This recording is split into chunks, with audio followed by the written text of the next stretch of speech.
Good evening, everybody. I'm going to call this meeting to order. It is 6 o'clock on the dot. We have nothing to report from our closed session. This meeting is recorded for live streaming and archiving on the district YouTube channel at youtube.com/Benicia Unified School District. It's really very easy to find. And number 6, Sophia, are you here? And you're gonna lead the pledge, and then our vision will be by Isaac Santos, and our mission statement, Charlotte and Christy and Jack Trock. So if all of you could come to the podium. Thank you, and then we'll have our Pledge of Allegiance first.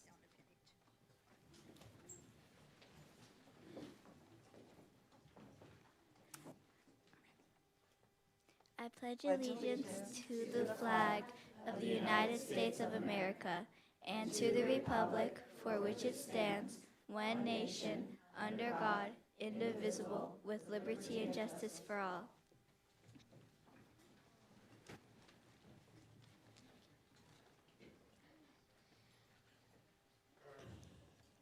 BUSD vision: we are an inclusive community that cultivates an equitable and responsive environment, empowering all students to develop strong character and academic excellence to become well-rounded and engaged global citizens. BUSD mission. In partnership with students, family, staff, and community, we are committed to an inclusive community, respecting diversity and nurturing a safe and equitable environment, empowering students, being responsive to students' needs and voices while fostering the passion for learning, collaboration, and individual expression needed to reach their future ambitions. Strong character, promoting social emotional learning, integrity, mental and physical wellness, and values-aligned actions. Academic excellence, supporting and retaining a caring and well-trained staff who promote critical thinking, cultural and technological literacy by ensuring rigorous and innovative programs. Well-rounded and global citizens, offering relevant learning opportunities to help build a sustainable future. Well done, everyone. Thank you.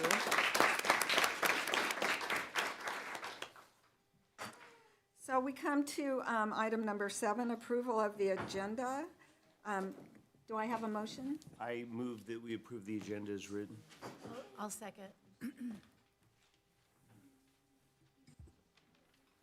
Excuse me, there's supposed to be an amendment to the agenda, I'm being told? We are pulling 13A. Oh, 13A and 13B. So, under action items 13A,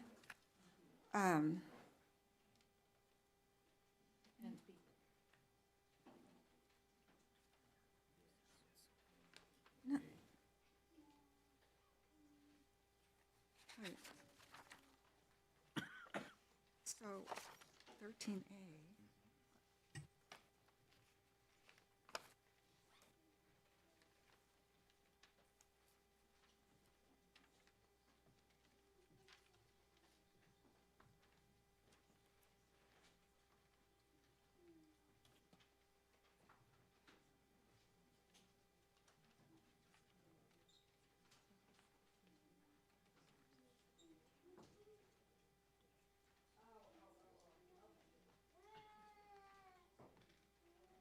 Excuse me, we have a little movement going on here. So, okay.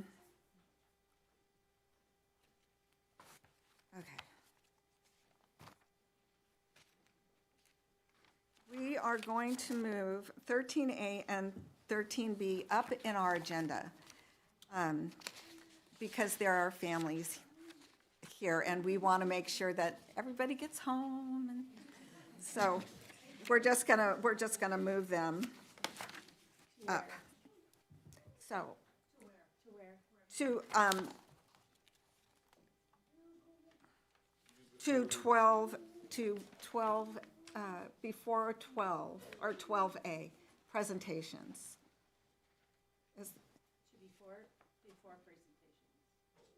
Is that okay?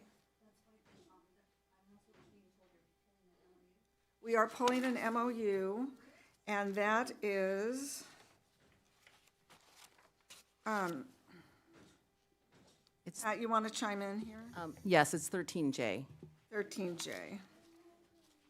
It'll come back in May. Thank you.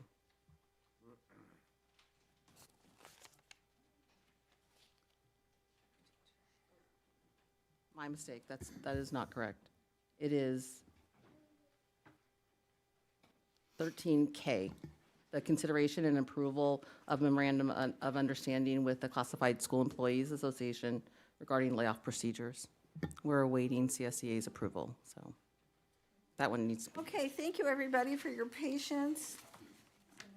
Thank you, Georgina, for your patience.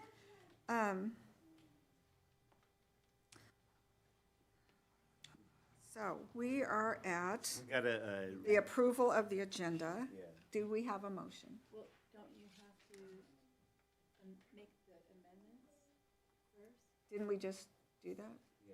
Yeah, whoever's going to make the motion is going to say as amended. I move that we approve the agenda with the amendments that were discussed, with the amendment. I'll second. All those in favor? Aye. Thank you. Passes. And then we come to our highlight. Principal Belante, can you come to the podium, please?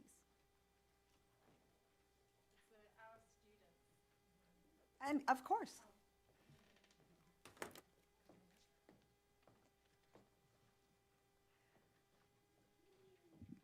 Good evening.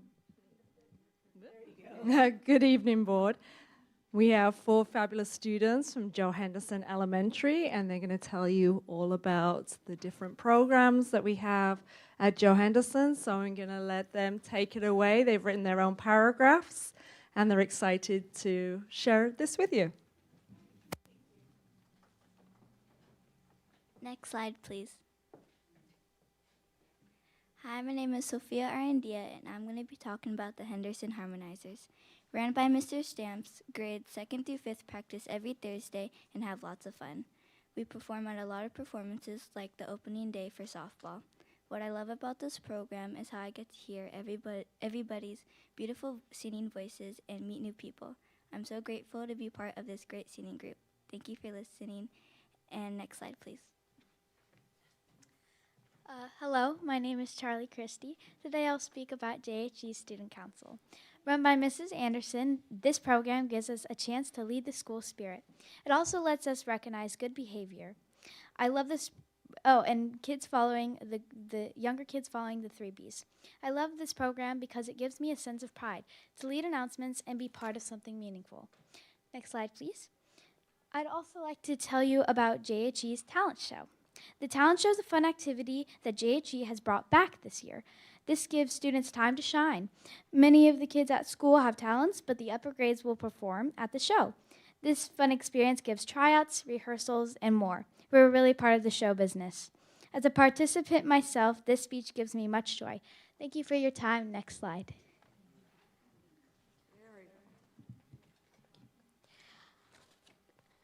Hello, I'm Isaac Santos, and I'm going to talk about Joe Henderson's Nature Bowl team.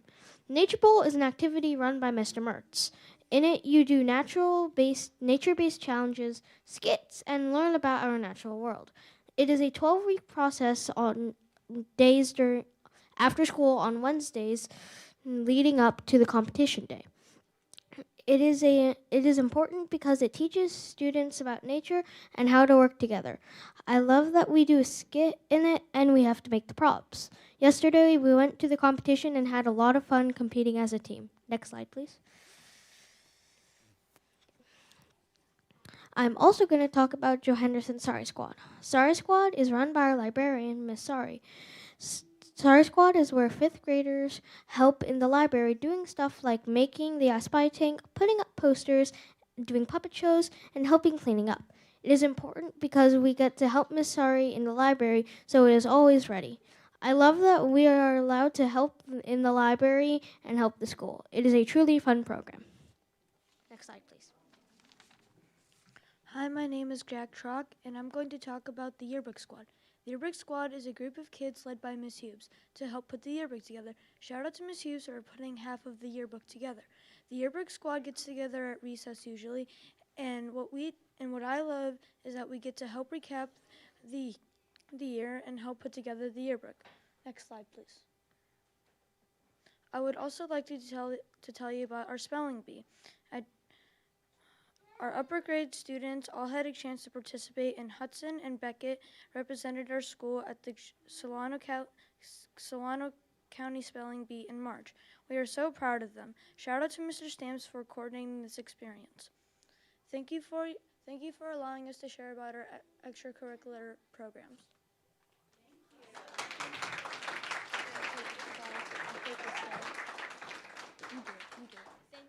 Thank you for listening. Go House!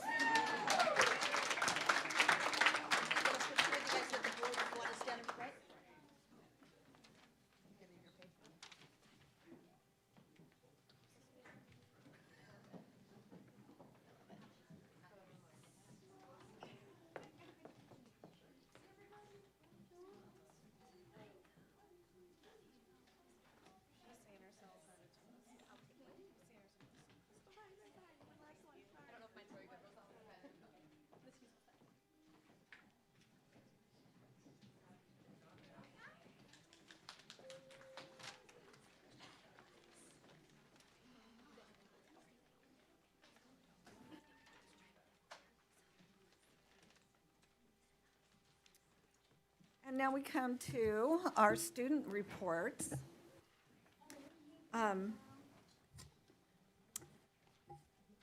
Remind me, Brasida? Brasida, thank you, sorry. Good evening, President Grubb, Superintendent Calabrese, fellow trustees, and cabinet members. We want to welcome everybody back from spring break. We hope everyone had some relaxing time and enjoyed time off. We are in the middle of CASP testing. We hope to be finished by the end of the week. Yesterday, we had the Solano County DA office and local law enforcement give us a presentation on dangers of fentanyl and driving impaired. We heard firsthand stories from community members and first responders and how we can make positive and safe decisions. We are preparing for the second half of Career Days. We have been working on our resumes, cover letters, and we are learning how our skills can transfer into potential jobs. Each student is preparing and participating in either a mock or reverse interview. A huge thank you to the Rotary for their generous donations. Next week, Mr. Pound is taking several students to go see the cat play Hamnet.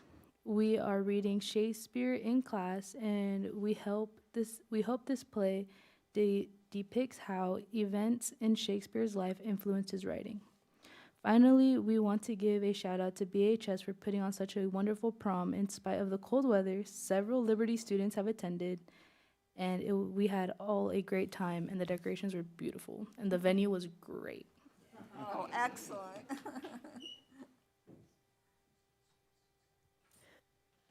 Good evening, President Grubb, Superintendent Calabrese, fellow trustees, and cabinet members. In the past weeks, students at BHS came back from spring break on April 7th. That Friday, many seniors received their caps and gowns during lunch as they were passed out. Then, on April 11th, we had our junior and senior prom at the Chabot Space Center in Oakland. There were multiple dance areas, food and drinks right when you walk in, and exhibits from space on every floor. This week, we have state testing. Also, yesterday on the 15th, we had our annual seniors versus staff basketball game. It was pretty close, but the seniors ended up winning. Rightfully. Today, the BHS Wind Ensemble is hosting a performance in the auditorium, and this Friday, our improv team is coming back to the stage at 7 p.m. On Sunday, Benicia will see the annual Classic Car Show once again from 9 a.m. to 3 p.m., and we have a lot of us volunteering there. In the upcoming weeks, BHS will host an Earth Day event in the Quad on the 22nd. Also on the 22nd at lunchtime is the BHS Debate Society's first ever Panthers Speak event where we participants will gather in the auditorium and speak for a few moments on the prompt Overcoming Barriers to Youth Mental Health. On Friday the 24th, we'll have a short day.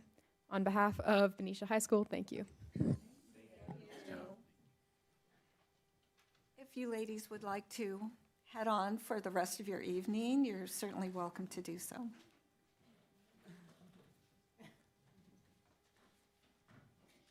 And now we come to our superintendent report. Superintendent Calabrese. I'm sorry I missed the basketball game yesterday. The staff lost by 2. I just want to point that out. And no one was seriously injured, but we all felt like asthmatics apparently, so running up and down that court. I am so challenged with this. Here you go, Leslie. Help me out. Oh, yes, awesome.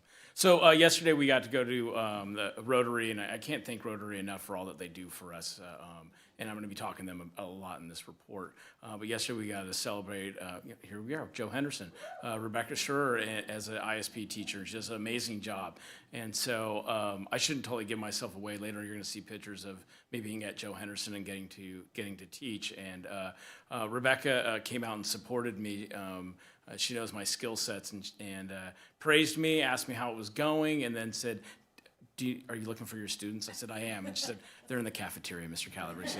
Like, I so appreciate you. She totally came to me just like any special ed teacher would. She sandwiched it. She was really kind at first, redirected me, and then praised me again as I went off. So it was fantastic. Benicia Rotary and Chamber teamed up for the Benicia Run. 890 people signed up for the run. It was a huge downpour if you were here on Sunday. It dumped, just buckets of water. And 800 people participated in that run, right? The best part, though, I have to say, is that bottom right-hand corner there. I don't know whose idea it was to have 6, 5, and 4-year-olds run independently in a like 200 feet race, but it was the best thing to watch ever. And these kids out there in rain boots and rain jackets running to the finish line. It was so great to watch. And so I can't thank them enough for what they did there. Yesterday, Matthew Turner Elementary School Wax Museum, a packed house of parents and dignitaries, and as our students presented, and we were all talking about it, how students had memorized what it is that they had studied and were sharing. And so I was incredibly impressed with our students and their poise and how they presented their knowledge and fully had memorized it. And so it was great.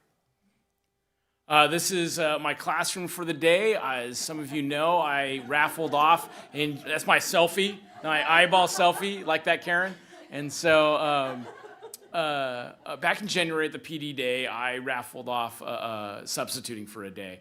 And I was lucky enough to choose this amazing classroom, Mr. Whitty's classroom. And these students were just absolutely inspiring. And so the picture on the left there is Carmelo and Ben and James, and they are reading about the Declaration of Independence. And so as a former history teacher, I was sucked right in. They were pretty done with me after about 15 minutes talking about the Declaration of Independence. And so they dug into the work and were summarizing it. And I pulled out all my stops, pulling popsicle sticks, waiting till I had 10 hands raised, calling on students that didn't raise their hand, trying to get the engagement. And I learned a lot. I would challenge anyone to do this, whether district office admin or site principals, to take the opportunity to do that. It was a great reminder of what happens in the classroom. I don't know, Cece asked me if Mr. Whitty pranked me or not, and if he did, I didn't notice it. So, but I did not have access to technology, and I was completely old school, and I was using my books, and so I wondered what this, because the students kept reminding me, well, normally he projects it, Mr. Calabrese. I'm like, I'm sorry, you're right. But we worked through it. I will say that I was relieved that no one came and evaluated me during my math lesson, because I definitely had to reteach it, and we skipped silent reading so we could reteach about triangles. I did not want them to be behind when Mr. Whitty came back. So it was a great day. Got to enjoy the Nature Bowl assembly. Got to go to the library with Miss Sari, and she was presenting poems. And so it was a wonderful, wonderful day. I can't thank these students enough for what they taught me that day. It was great to be engaged like that. A Festas Primavera, and so that was held just a few weekends ago. And a great event, great turnout, wonderful weather. It was nice to walk around and see the various booths and the artwork, to see the ballet folklorico and dancers, and I got to give a quick speech and speak to my parents' and grandparents' immigrant experience. But the people that stole the show, beside the organizers, were our scholarship winners, and they got up there and gave speeches, and not a dry eye in the house, and it was really powerful, really moving, and so it was a great event, and I'm grateful for them for hosting this.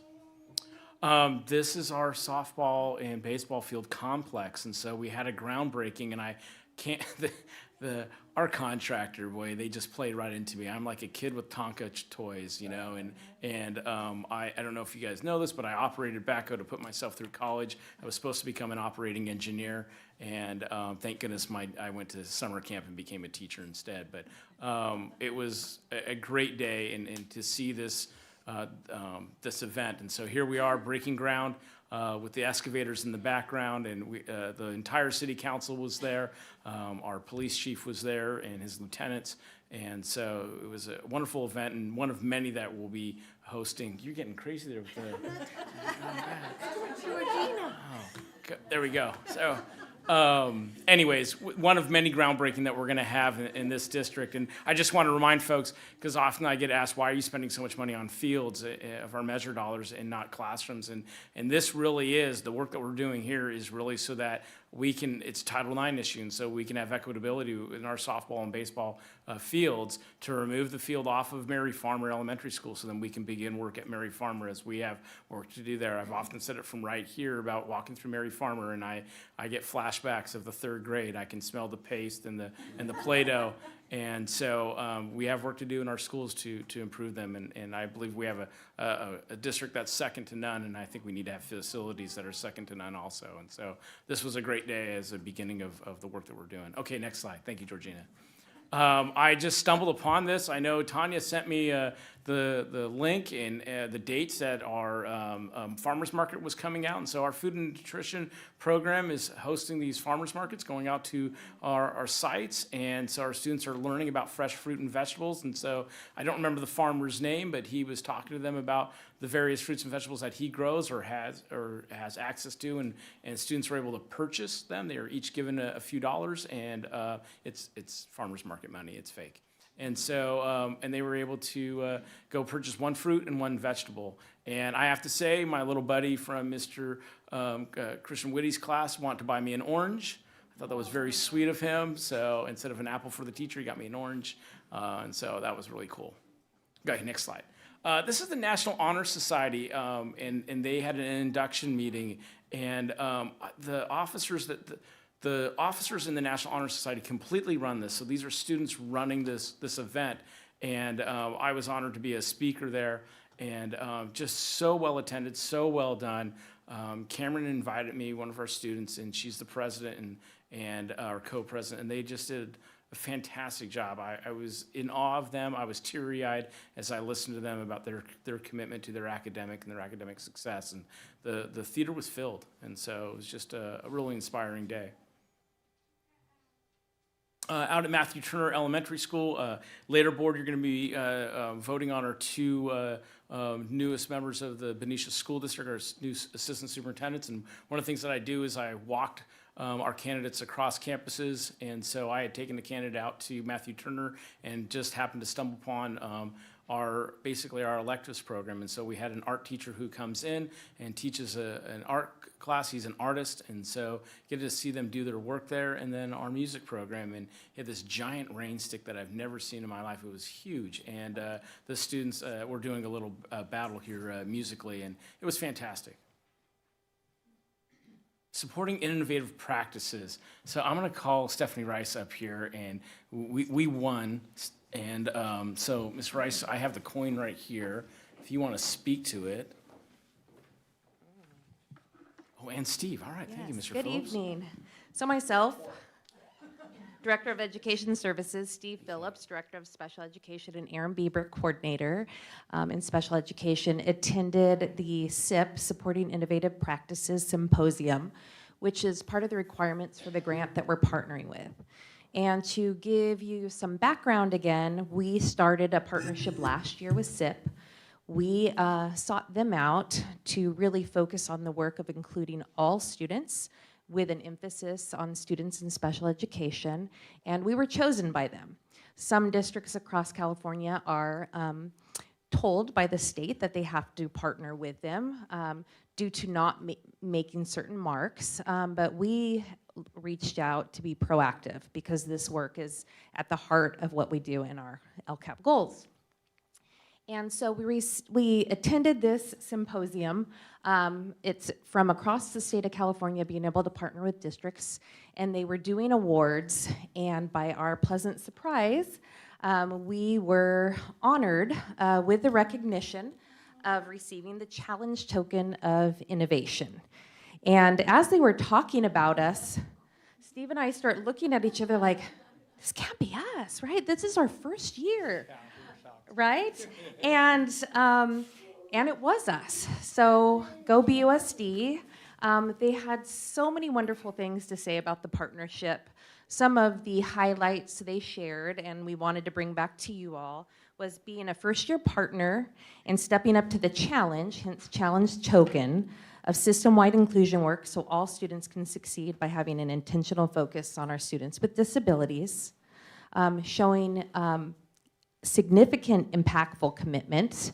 And some of the things they highlighted was being first year and having many lenses at the table. We have an equity and inclusion team that encompasses our classified staff, our teachers, our administrators from pre-K up through 12th grade, as well as after school, and having them at the table through this beginning work.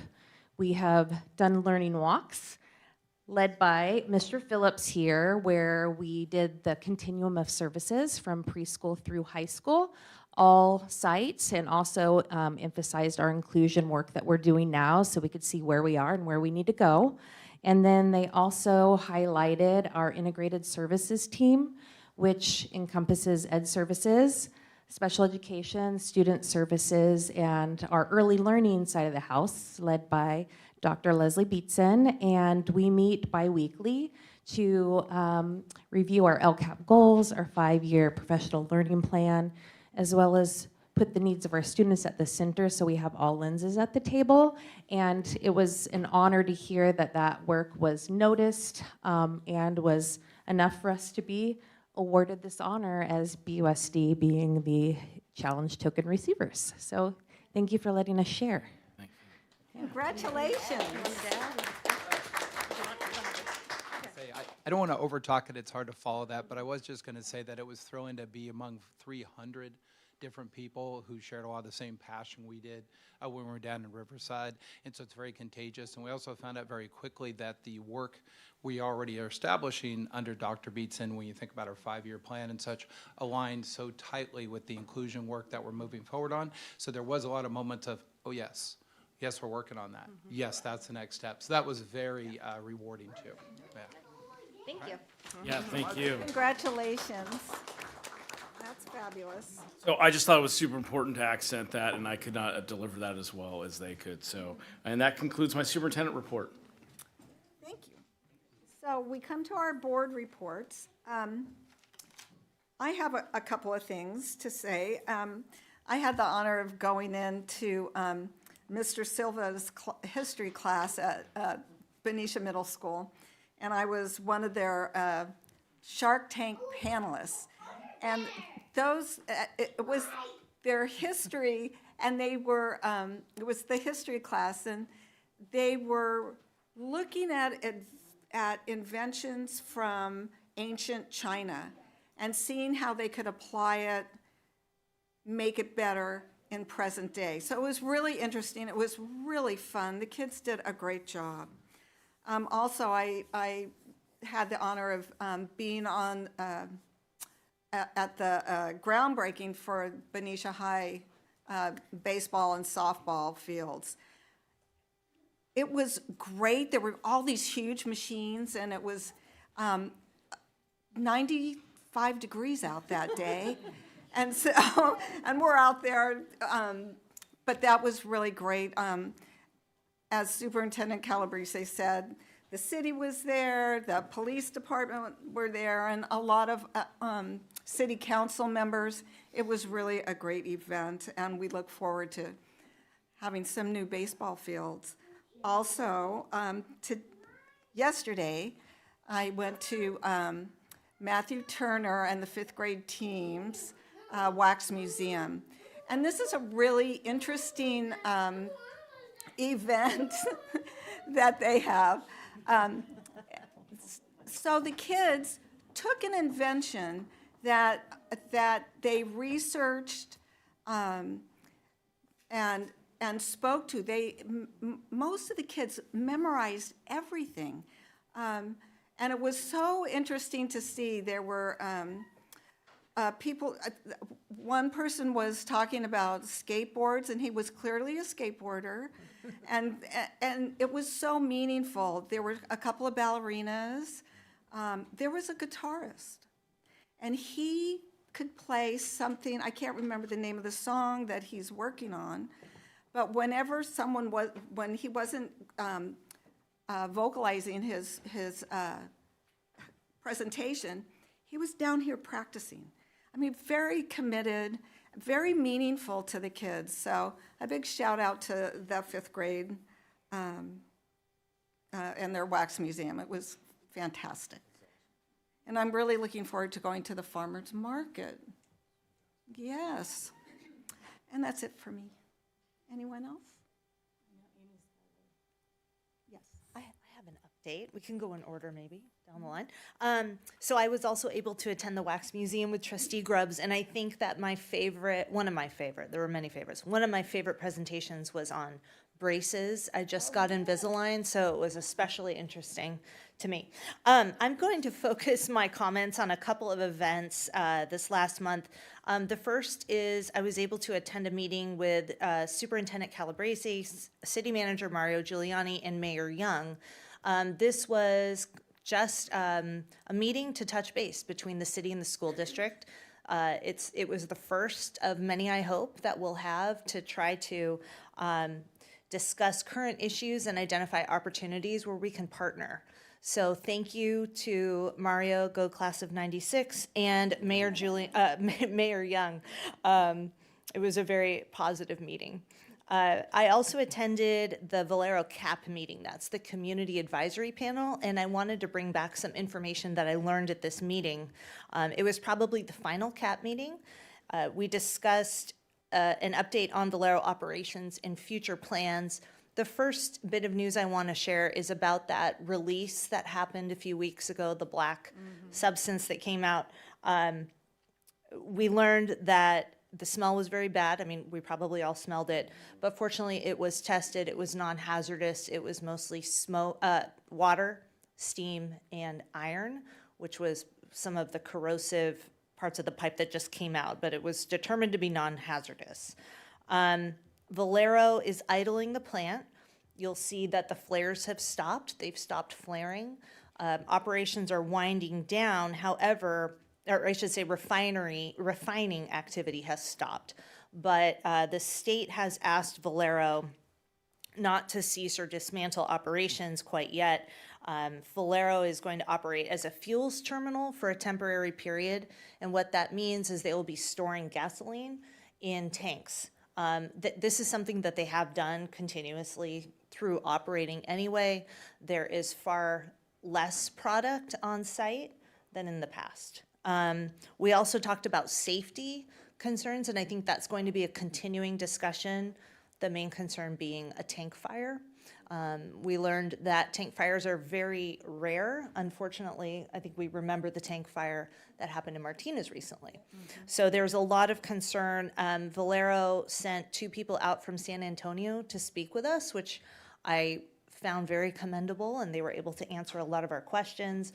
Valero is working closely with the fire chief to develop a multi-tiered plan for response. The plant will only have about 20 employees by the time operations are winding down. They do have some contractors there, but they're not going to have a fire brigade as they've had in the past. So safety, huge concern, but being planned, you know. As for the, so Valero is going to operate as a fuels terminal for a temporary period. We don't know exactly how long. It could be 1 year, it could be 2 years. We don't know quite yet. They are also assessing future uses of the site, especially the buffer zone. They've hired Signature to do some possible, some research into possible uses of the land. They're doing environmental studies. The buffer zone used to be part of the arsenal, and so there may be ordinance out there. Valero doesn't use that part because it is a buffer zone. So they're going, and there probably is, there've been grenades found out there. So they have to go in and see how much material is there, and that will kind of determine next steps. So my big takeaway is this is going to be a process. There's no dismantling of the refinery at this time, so it will remain there. The VP and General Manager, Lauren Bird, is retiring in the next few weeks. His kids went to Benicia schools, I believe. He's done a tremendous job with the CAP, and I want to wish him very well on his retirement. So that's my report. I also want to give a quick shout out to the BMS Drumline for winning first place in their division at Champs. The kids got together and did some calculations and figured that they are 7 in the nation. Oh, wow. So, yeah.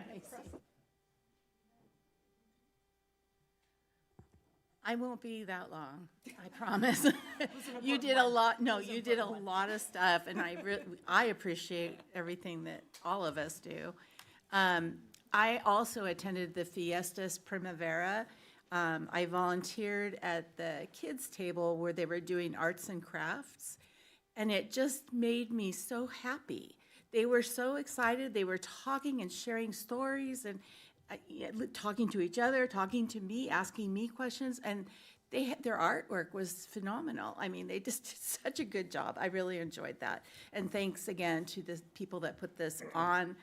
We've had it for the last few years, I believe, and every year it just gets better and better. So, yes. And the next and last thing is that I attended the final show of Guys and Dolls.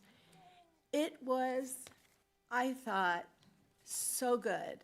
I thought the music, we had our director of music, she was with the jazz band, I believe, and we had all the actors, and we had the people that were working behind the scenes, and we had the set decorations, and just singing, and it was just scrumptious. I ate it up. I loved it. So if ever you have an opportunity to see our kids perform, I would highly recommend it. That is the end of my report. I have a few things. It was a busy month, sounds like for all of us. So I had the opportunity to attend literacy nights at both Joe Henderson and Mary Farmer. And I got to read a story to Mary Farmer students, which was pretty fun. I attended Joe Henderson International Art Night, and I attended both performances, one at the high school for Guys and Dolls, and then the one at the middle school of Alice at Wonderland. Both were spectacular. Really, really great job to our staff, and particularly our students. They did really, really good. I got to experience the Henderson Harmonizers at opening ceremonies for both softball and baseball. And that was really cool to see and really cool to participate. And, you know, what a really great just community building for our students, but also seeing all of their friends in baseball and softball. That was cool. I attended the PTG auction for Joe Henderson at Luca. That was really fun. Just give a shout out to Luca for their continued support, for all of the just support that they give the parents and the volunteers and the organizations. I attended the Joe Henderson PTG meeting as well as the Benicia Middle School PTO meeting, and that concluded my attendance of every school's parents, teacher, volunteer groups, except Liberty. I haven't gone to the Liberty Rotary one, so I might need to join one of those. But I just really want to acknowledge all of the work that our parents and community members do. You know, especially as we think about our budget, and especially as we think about things that we're doing with our budget, these groups are imperative to us. And I just want to make sure that we are supporting them and that we are really doing all that we can to ensure that they feel supported, and that we encourage them to continue all of the really great work that they do to build our students. And one piece of business that I just wanted to bring up is on April 28th, there is a BUSD Facilities Steering Committee meeting. Cece and I both sit on that. I am not able to attend that meeting. It's at 10 a.m. If anyone, another board member is able to attend in my absence, I would greatly appreciate it. You can just help me up after. Great. Okay, that's all I have. Thank you. It has been a busy month. So now we come to comments from members of the public, and we have just one comment, and that's from Ann Bruner.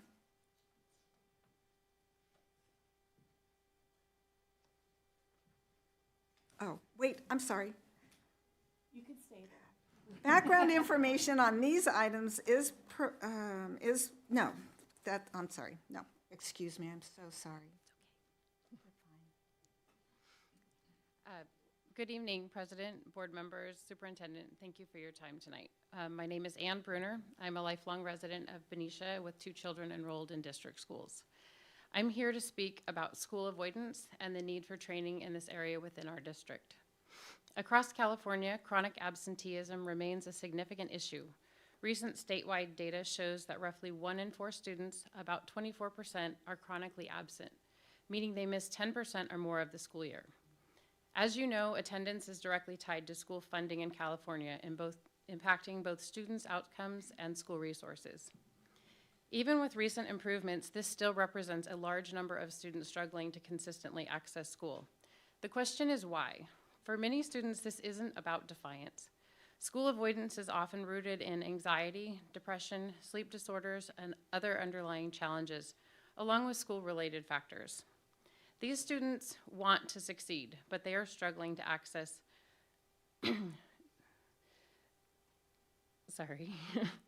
access school.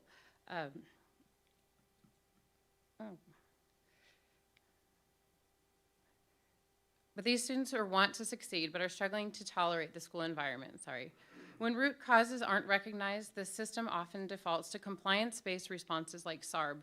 This can escalate stress, leaving families feeling blamed and students more disconnected. I want to briefly share my experience. My son has struggled with school avoidance for much of his school career, most intensely over the past 2 years. He is bright, capable, and wants to do well, but attending school consistently is not something he can simply push through. We've worked hard to find support, but what we've experienced is a lack of resources and shared understanding. I've been told to be loving yet firm and just get him to school. But this is a can't, not a won't. This isn't about individuals. Staff are doing their best with the tools that they have. This is a systems gap. Ahead of this meeting, I sent the board a proposal from the School Avoidance Alliance outlining training options, and I appreciate that it was received. What stood out to me is that it includes both education, training, and parent courses, support that would have made a meaningful difference to my family early on. Without training, even well-intentioned responses misinterpret what's happening, delay the right support, and make re-engagement harder. Training can help staff recognize early signs, understand the mental health and school-related drivers, respond in ways that reduce anxiety, and partner more effectively with families. This is about student wellness. If we continue to treat attendance as a compliance issue, students will continue to struggle. But if we address the root causes and equip staff and families with the right tools, we can change outcomes. I'm asking the district to consider investing in training and school avoidance so we can move from a reactive approach to one that is proactive and supportive. Because these students aren't choosing to disengage, they're telling us in the only way they can that something deeper needs attention. And with the right tools, we can meet them there. Thank you. Thank you.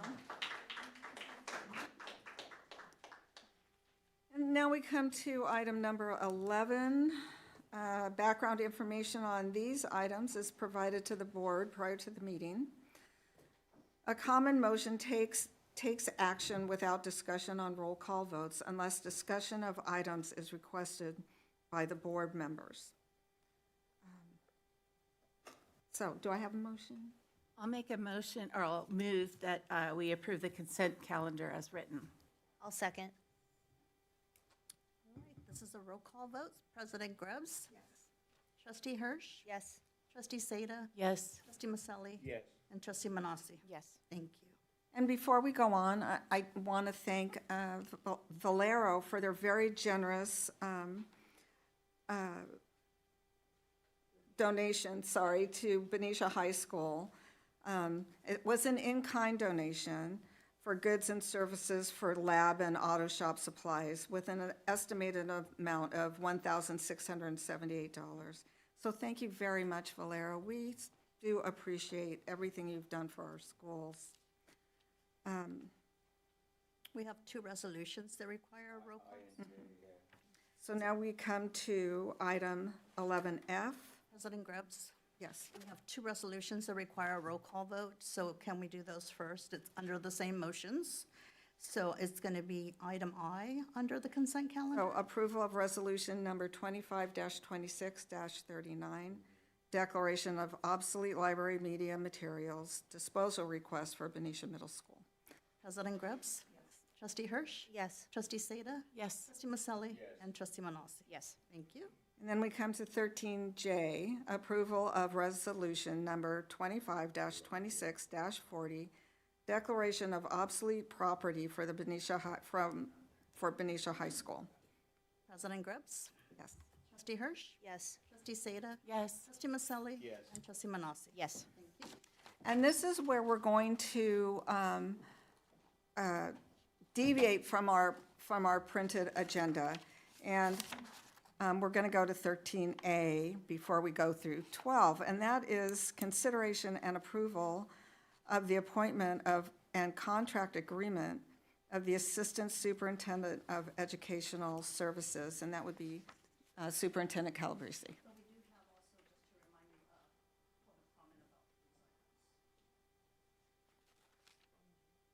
Oh, but that's not till 13.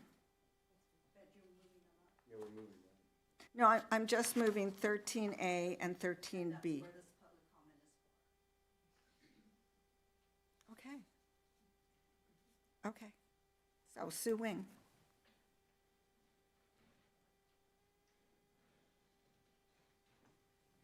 Good evening, everyone. I want to preface that I do love this district, and I think we have a great board. Thank you very much. And there is absolutely no personal issues with our candidates. But I do want to make my voice known. My name is Sue Wing, by the way. I work at Benicia Middle School. It is disheartening to see on the board packet the 34 classified who have had their jobs eliminated, hours reduced compared to the 2 certificated. And notice the department that was completely eliminated was student services, the department that works directly with the school sites who work directly with the students, the department that we can count on to have our backs. This department only had 1 director and a 4-hour-a-day classified. It's also disheartening to see that the new assistant superintendents are starting at step 12, which is the highest paid step on their pay scale, when our libraries are losing hours, front office staff is being cut from some sites, SSAs are being cut from 4 hours to 2 hours. Again, student safety is at risk with less people on the playgrounds. We're losing intervention specialists, and the support we get from student services won't be there for us next year. I've seen some of the comments and questions that have come from our school board. I've heard it asked at least twice if there were any cuts happening at the district level, and last month you were told an entire department has been eliminated. Student services, 1 director and a 4-hour-a-day classified. I saw the emotions you displayed with the decision last month to cut positions from our district. But now you will be approving 2 assistant superintendent positions at the top of the pay scale. This is actually a $40,000 difference between step 1 and step 12 times 2. Thank you very much. I appreciate your time.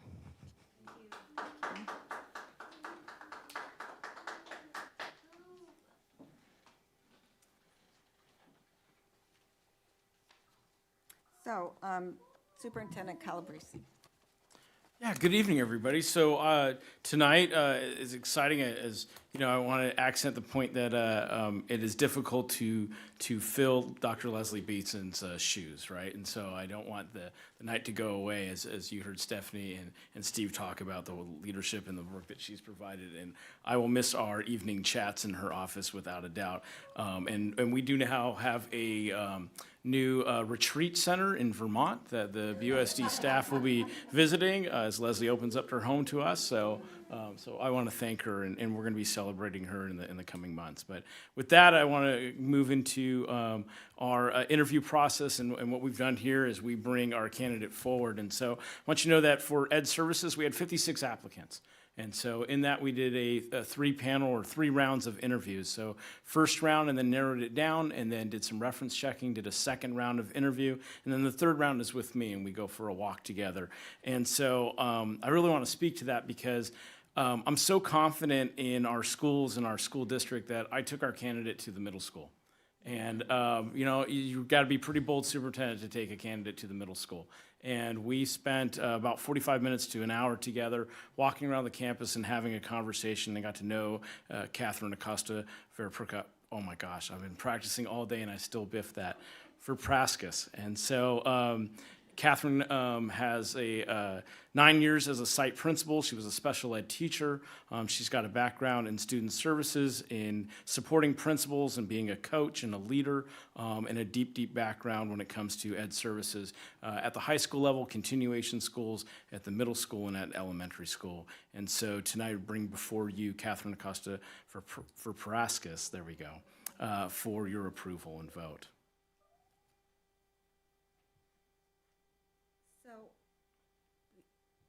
So, am I supposed to read this now? Before action, Okay, so, required by Government Code Section 54953, prior to taking final action, the legislative body shall orally report a summary of a recommendation for a final action on the salaries. Oh, I'm so sorry. I'm just having a great night. Required by Government Code Section 54953, prior to taking final action, the legislative body shall orally report a summary of a recommendation for a final action of the salaries, salary schedules, or compensation paid in the form of fringe benefits. A local agency executive during the open meeting in which the final action is taken. The Assistant Superintendent of Ed Services, Catherine Acosta Verprukas, based on the district's certificated administrator's salary schedule, the contract for the Assistant Superintendent of Educational Services will be for a base salary of $206,999 based on a 219-day work year. Health and welfare will be in the amount of $17,420, totaling $224,419. The contract term will be from July 1, 2026 to June 30th, 2029. So now you take your vote, and then if you pass, then we'll have Catherine come up and say a few words. Is there any discussion? No. If I can, I just want to say one thing, and I think it just talks with the 3 changes that we are making in the pay grade, that, I am excited for the new leadership, and I'm excited for, what's to come. Not to say I'm going to miss, Pat and Leslie, but, I think that there is the base of just ensuring that that we are really supporting our community. Like, baseline is students, of course, our staff, but we really are ensuring that we are responsive and supporting our community as well. And with that, comes responsibility with the salary like that. Okay, is there a motion? I'll move that we approve the appointment and contract agreement for the Assistant Superintendent, Educational Services as recommended. I will second that. All those in favor? Aye. Motion passes. Motion passes.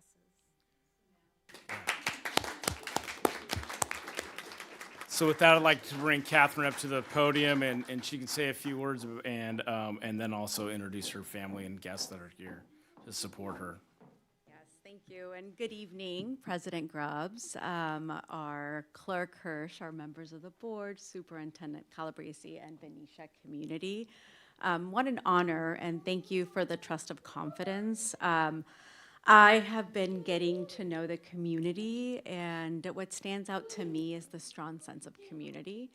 I grew up in a small town where the schools were the heart of the community, and that's what reminds me when I come and visit. And the middle school was amazing when I come to visit this community. And so I'm deeply excited to be able to partner with the amazing staff, with the amazing board, for the new members that I'll be working with. I think we have all heard him, and so I am deeply excited to get to introduce my family. My cute boys, I've got Jackson, who's 10, William, who's 7, and Andrew, who is 4, and loud and proud about his mom and clearly playing with cars and videos, and my amazing supporting partner, Eric Acosta Verpraskas. He is the one I get to thank for that beautiful long last name. I also am very honored that a dear colleague of mine, Dr. Camille Johnson, is here supporting me. Good people find good people, and we were really excited to find out that we have a common friend from Antioch, Lindsay, who's going to be joining the team. So thank you again. I'm honored, and I do accept the responsibility. I'm very excited to be able to work with this team to make our schools the best schools. Thank you. Thank you. Yeah, let's do a picture. Yes, Yeah, bring the kids family up.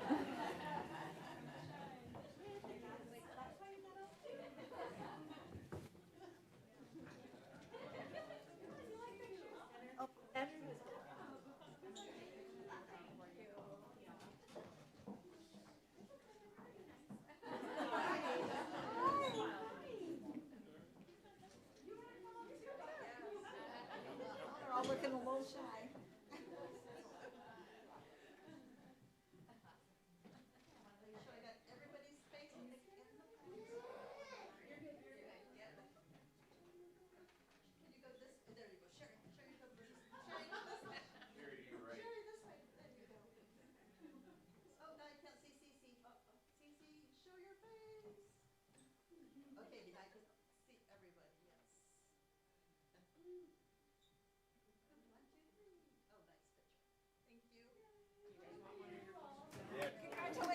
Oh, one more? One more.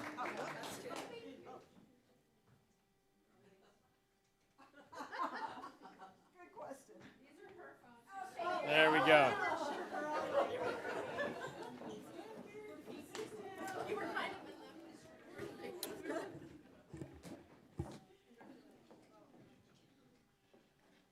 Congratulations, and thank you, boys, for enduring that. I know that's tough, a board meeting. So, Yes, and yeah, absolutely. if you would like to take those sweet boys home, you are welcome to do so. Dr. Johnson, thank you for being here tonight. It's very sweet. Yeah. So, looking forward to sharing more about Catherine. I'll be sending out tonight to staff her bio and letting folks know who our new Assistant Superintendent of Ed Services is. So thank you so much. Next is B. Yes, go ahead. All right, so we'll jump right into it. So next for human resources, I want to, again, the process here was similar. 26 applicants. You know, it's disappointing to see that it was half for human resources from Ed Services. Apparently, folks are not as entertained by human resources as Ed Services. I don't know why, since I did human resources. I loved it. And so we had 26 candidates. We had interviewed 8 people. I want you to know that Dr. Wisely, it was the only candidate that interviewed for, that we brought forward for both roles. And then we had a discussion about where we saw her as where we needed her and where was the right place for her to go. And so we did those 2 rounds. She was our #1 candidate, and then we went for a walk together. And as much as I want to walk her across an elementary school and see her comfortability with littles, it was on a Friday afternoon, and we didn't have anyone here, and so we walked the high school together and talked and get to know her. And so what I saw from Lindsay is this determination, this caring about students and about family and about supporting staff. And so I think together this makes an incredible team. And so with that, I want to bring up Lindsay Wisely or wait a minute, we have to do a vote first. I'm sorry, yeah. They did this to me. I gave a speech and then they voted, and so apparently I gave a good enough of a speech, so we'll wait. So, as required by Government Code Section 54953, prior to taking final action, the legislative body shall orally report a summary of a recommendation for a final action on the salaries, salary schedules, or compensation paid in the form of fringe benefits of a local agency executive during the open meeting to which the final action is taken. Assistant Superintendent of Human Resources, Lindsay Wisely, based on the district certification administrator salary schedule, the contract for Assistant Superintendent of Human Resources will be for a base salary of $206,999 based on a 219-day work year. Health and welfare will be in the amount of $17,420, totaling $224,419. This contract term will be from July 1st, 2026 to June 30th, 2029. So, do we have any discussion or a motion? I just want to reiterate my comment from before that, with a salary like this, I just want to make sure that, it's known that there is responsibility and that we are being, engaged in working with our community student baseline. So I just want to make sure that's said again. Do we have a motion? I'll move I'll move for the approval of appointment and contract agreement for the Assistant Superintendent, Human Resources, as recommended. I'll second. All those in favor? Aye. Motion passes. All right. With that, I'd like to bring Dr. Wisely up to the podium, say a few words, and introduce her family. Thank you, President Grubbs, Board Trustees, Superintendent Calabrese. It's an honor to be here, an honor to be selected and to work in this school district. Like Catherine, I grew up in the school district I've been working in for the last 22 years. I believe in community. I started as a teacher, a vice principal, and on to a director. And I'm just honored to be able to come into this wonderful community. I was able to drive around with my mom earlier, and it's a beautiful place. And so I just want to also recognize Dr. Beatson and Dr. Pat Jennings. I look forward to working with them in the coming months to learn as much as I can. Thank you for your dedication and time all these years working for the school district. I just want you to know I look forward to this, and my background in restorative practices, I mentioned how strongly I feel about community, and that's what I know you value here in Benicia. So with that, I really want to recognize my family. If you guys can come up behind me, I have my husband, Nick. He is a teacher. He works in Brentwood in the Liberty Union District, and he's a coach and a teacher, so I value educators. Every night I go home to a teacher. I have my eldest here, Kylie. She runs cross country and track at St. Mary's. She's a great student athlete. I have my youngest, Ryan. He is in the 8th grade, and he is also a 3-sport athlete. They're both great students. And then I really think human resources is about integrity and a strong moral compass, and that's a big part of the job, and I couldn't do that without the love and the support of my parents. So I want to recognize my parents, Jaime and Marianne, and my mom's with me tonight.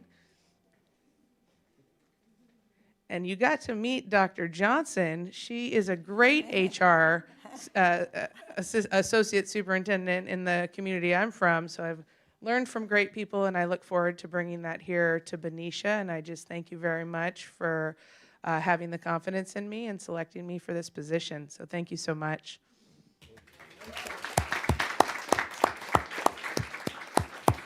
All right. Let's do a picture.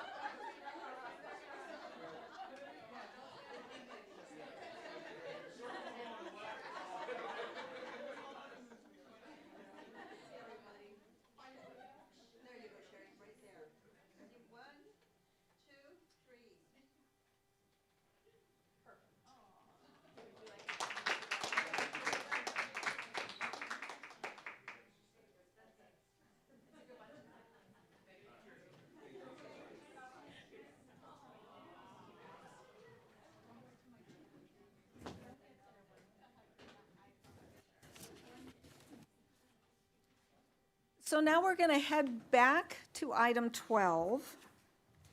And so we're going to,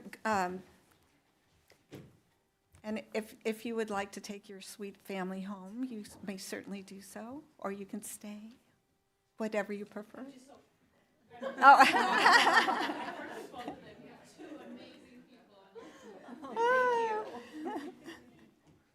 So we're back at item number 12, presentations and communication.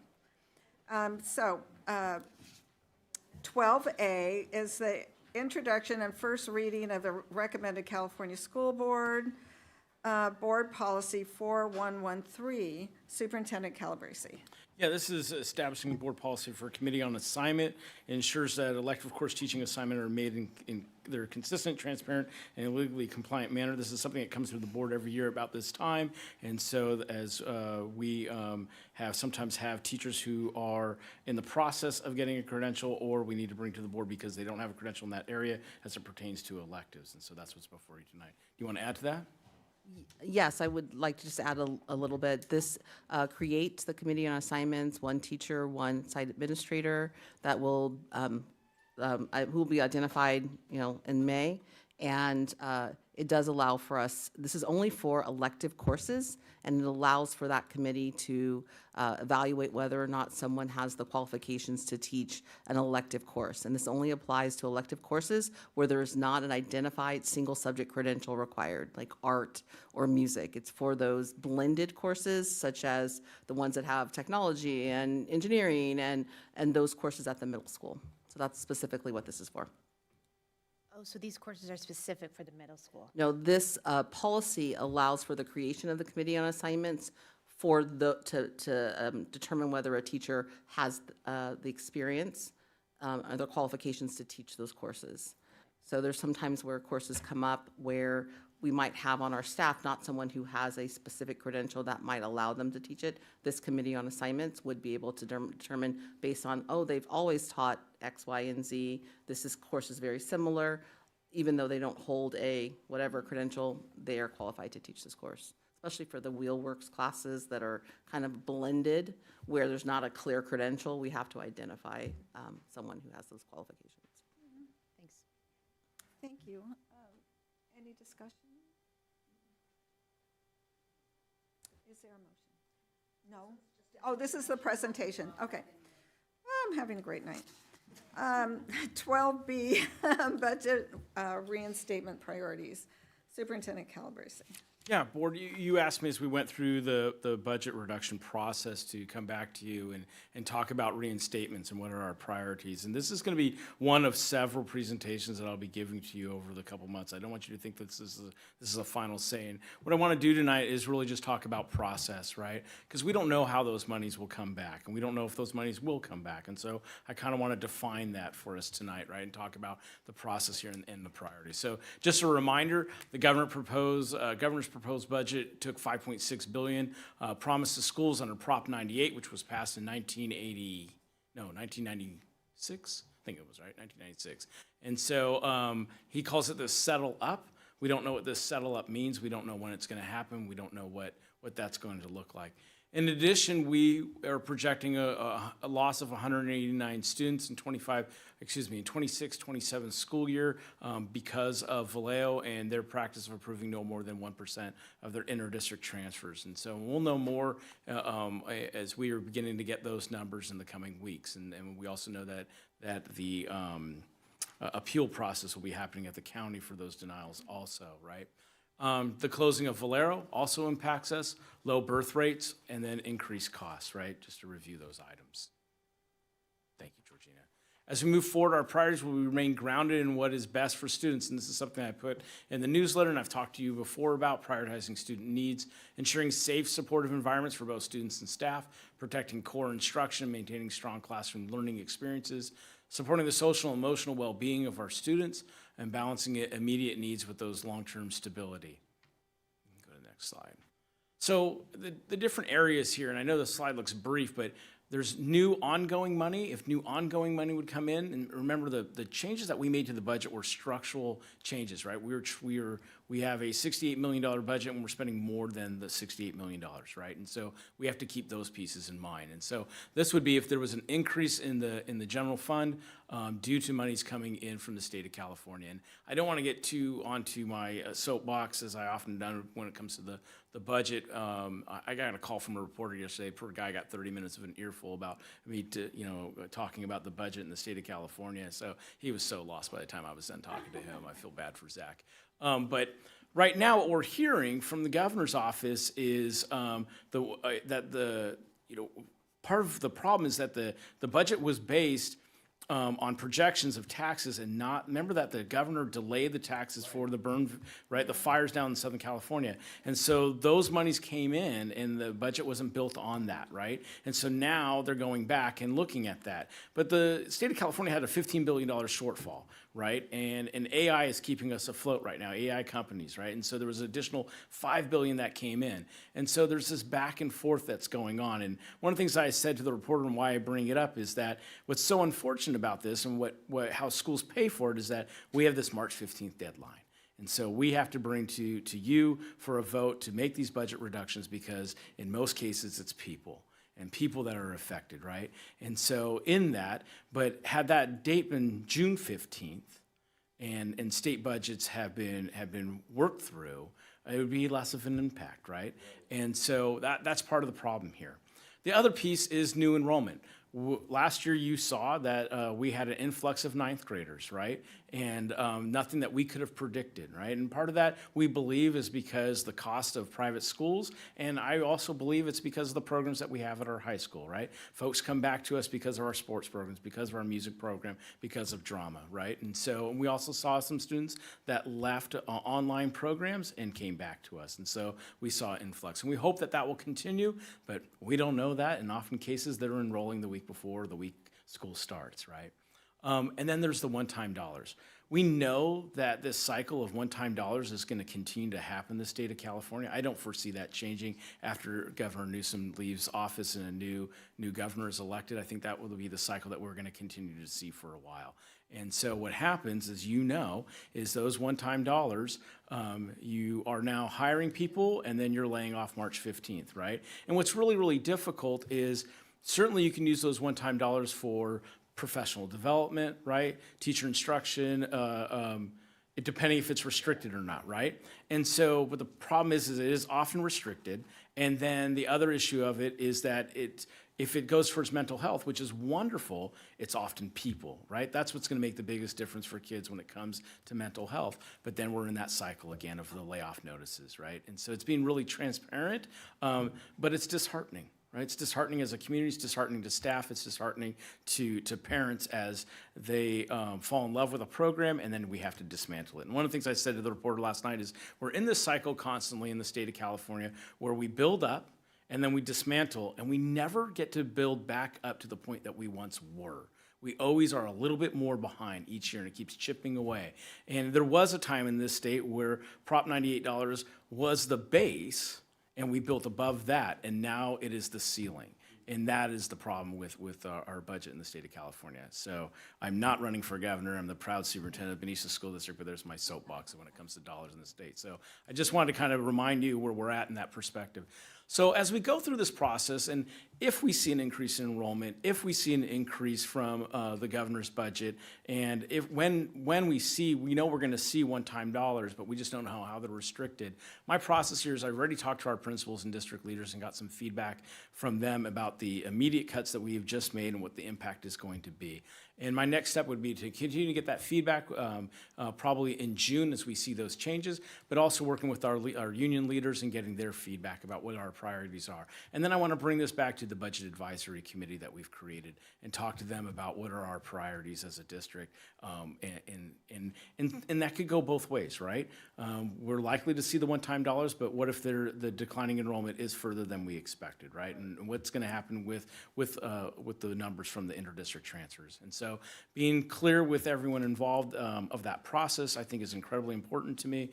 And it's more than being transparent. It's about being authentic and having that dialogue. And unfortunately, I don't know any other way of saying it. There's winners and losers in this because schools have lost in the state of California when it comes to this budget cycle, right? And I'm sorry to say that I think it's going to continue to happen that way until there's a radical change. So next piece is that I've shared this with you before, revenue generation, and I appreciate what was said tonight about chronic absenteeism. 1% increase in attendance for this district is $500,000. And I don't like putting price tags on kids. We're one of, 8 states in the United States that still fund schools based on ADA. And so, but that is how we get paid as a district, is on attendance. The reduction of absenteeism, chronic absenteeism, will be incredibly important. Addressing school avoidance is incredibly important, I totally agree. And then the other piece is looking at grant funding to offset the general fund expenditures. And so we are going out with a repair grant, and we have 3 projects on the repair grant. That's the fine that was imposed upon Valero and being distributed by the Bay Area Air Quality Management District. There's something called a Catalyst grant that we are able to apply for that is due May 1st. We're currently having our grant reviewed by the Bay Area Quality Management District. They have a network, a environmental protection network that is reviewing our grant. And one of our projects is about healthy kids. We have over 400 students in our district that have asthma. That's significantly high. 10% of our preschoolers are diagnosed with asthma. We don't typically like I'm a doctor. The students with asthma don't typically get diagnosed until they're 5 years old and above. But we have preschoolers, 3- and 4-year-olds that are diagnosed with asthma in this community, right? So it's addressing that. And part of that addressing it is someone making a physical contact, calling a family and finding out why they're absent for 2 or more days, right? And making sure that they have the resources, not writing off as that they just got a bug, right? And really seeing if there's other issues at play here. But then also about that support when that student comes back. And that's a mental health piece. When you miss school a lot, it's hard to transition back. And so addressing those needs. So with our grant, we want to balance it between new programs and new initiatives, but also offsetting the costs that we currently have. And so what we've done in that project alone is we've put about $1 million of, about $850,000 of it will be for things that we know that we pay for already. So our nurse, our office tech, and our nurse, supporting different programs that we already have, supporting some of the software that we use, right? Our ARIES student database system is about $80,000 expenditure. We can use that because we need to track this data for the grant, and so we've put some of those pieces in there. So we're hopeful that we'll see an approval there. The grant reviewers so far have been very positive. The other piece is our CTE program, and that was moving students away from the oil industry and into environmental studies and into health. We have a great health program going on. Our students are learning at the high school level, and so it's expanding that and then building relationships with local universities. And so that grant is about $2 million that project, I should say, because it's a portfolio of grants. And then the other piece that we looked at was landscaping and expanding upon our bond. And so the work that we're already doing, how can we expand on that if we had more dollars? That's going to improve the environment for our students and for this community, which is what the repair grant is about. And so we've had some influx of folks that want to partner with us around that. And so we're talking to them. And we also, pun intended, we have an opportunity to also apply for an opportunity grant. So there is a seed grant, opportunity grant, and a catalyst. We can apply for the Catalyst Grant, which is up to $40 million. So is the city, so is the Benicia Community Foundation, right? Other organizations are. And then, but there's an opportunity also to apply for the Opportunity Grant, which is about $5 million over a 3-year period. And so we're looking at those opportunities as well. So I say that all to you because, one, it's a requirement of the grant to bring this to the board and talk to you about that and front load you about what we're doing. And I want you to know that we've reached out to community and get feedback and sought feedback from our staff as well as from parents. We have a team of 12 people working on the grant. 2 are grant writers, college professor, English professor, and so a group of parents and staff members that are working on that grant together. So we're excited about that opportunity. Will it solve all of our problems? No. And so we're going to continue to look at what other sources we can until the state of California figures out this budget mess. Questions for me? Can you remind me who sits on the Budget Advisory Committee? Gosh, offhand names? Not names, no, Okay. just like, is So it 2 sure, trustees? absolutely. Is So it 2 trustees, 2 site administrators, teachers, our union leaders, students, as well as cabinet members. Yeah, so it's a Noah's Ark group. We got 2 of every kind. Yep. I have a question and maybe even an ask. Okay. So I really, really appreciate this overview and the continued conversation on budget. Absolutely. These are discussions that we need to continue to have. I know I, as a board member, would really benefit from taking a step back and maybe putting together some priorities, big picture budget priorities.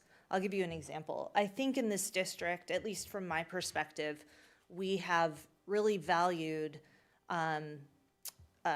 recruiting and retaining our people. We've tried to pay our people and prioritize that because our people are, man, those are the people in our classrooms, those are the people at the lunch line, they run our district for us. And I'm talking from, certificated, classified, management, everybody.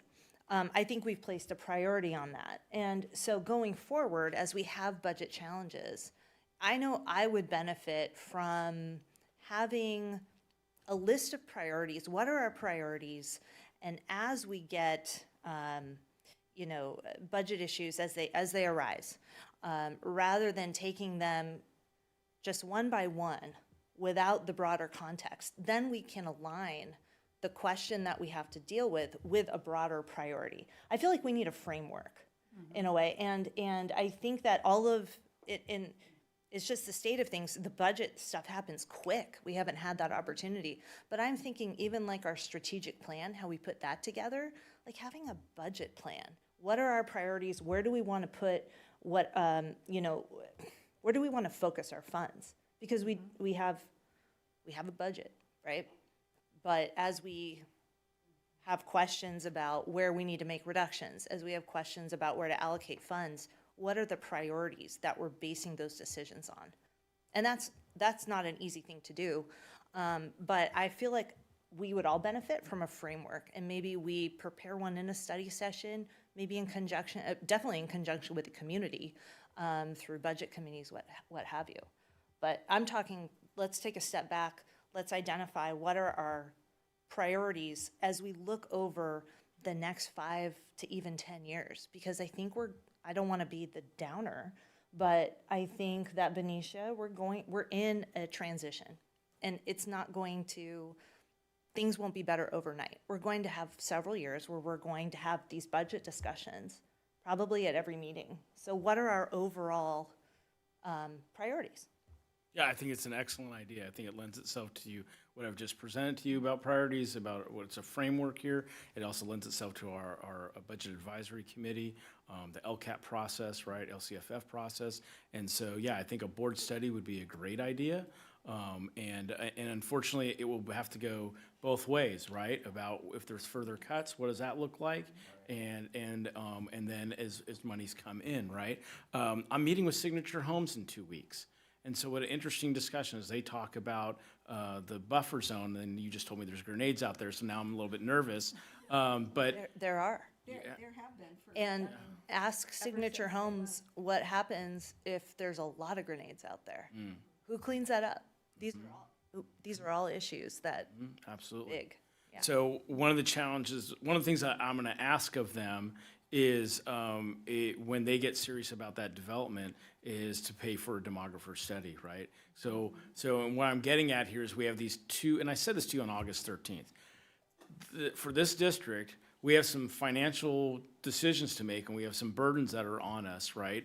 And to get us 3 to 5 years from now in managing that, because we could be faced with a situation where we've been planning for declining enrollment and adjusting due to declining enrollment for a number of years, and then all of a sudden a development comes in and our schools are full, right? And so it's such a contradiction, but we have to plan for both.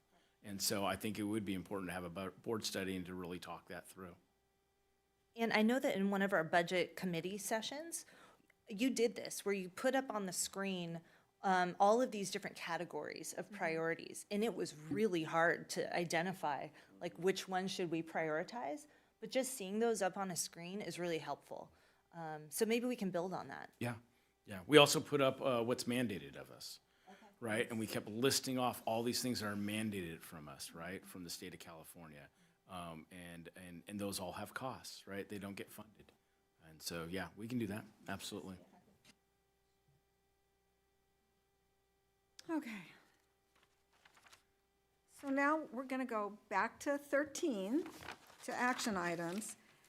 And this is an interesting one. If we go to 13C, consideration and approval of the updated contract agreement of the chief business official. Yeah, so we're just bringing the Trudy Barrington's contract before you tonight. I've given her the title of the. And she's a phenomenal CBO. We're updating it. This is it didn't come to you last year, and so I'm bringing it to you as a yearly thing that we need to do here, and this is from July 1st, 2026 through June 30th, 2029. There's no changes in her contract. It's simply the term and updating that. What's the term? The July 1st, 2026 to June 30th, 2029. Okay. If you guys look in what was given, I'm curious, number 9, the extension of the contract. It's a rotating 3-year contract. Every year that she gets a positive evaluation, it adds a year.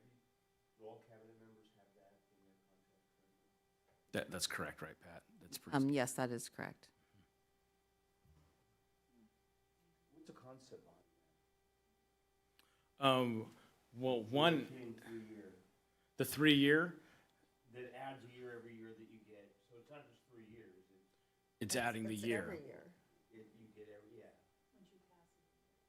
As soon as you get a good evaluation, then it adds a year at the end. So 3 years is always 3 years. It creates stability in keeping people, right? And so, especially this environment in the state of California where you're often seeing people get cut or move around, and so it creates stability for someone, right? Knowing that everybody else in California has the same thing. Absolutely. Well, I just want to say that you're creating a really strong and great cabinet, and so I'm really happy to see that. You know, I don't think this is Trudy's part of that group. Yes, I really, and I've said it so often, but I so appreciate your clarity, your transparency, and you're always willing to give us information, and so that's really appreciated. I've just never seen this come back. Yeah. So, okay, so let me read my little spiel here. Required by Government Code Section 54953, prior to taking final action, the legislative body shall orally report a summary of a recommendation for a final action on the salary schedules, or compensation paid in the form of fringe benefits of a local agency executive during the open meeting in which the final action is to be taken. Based on the district's classified administrator salary scale, the contract for the business official will be for a base salary of $206,999, based on a 260-day calendar with 219 workdays, Health and welfare will be in the amount of $17,420, totaling $224,419.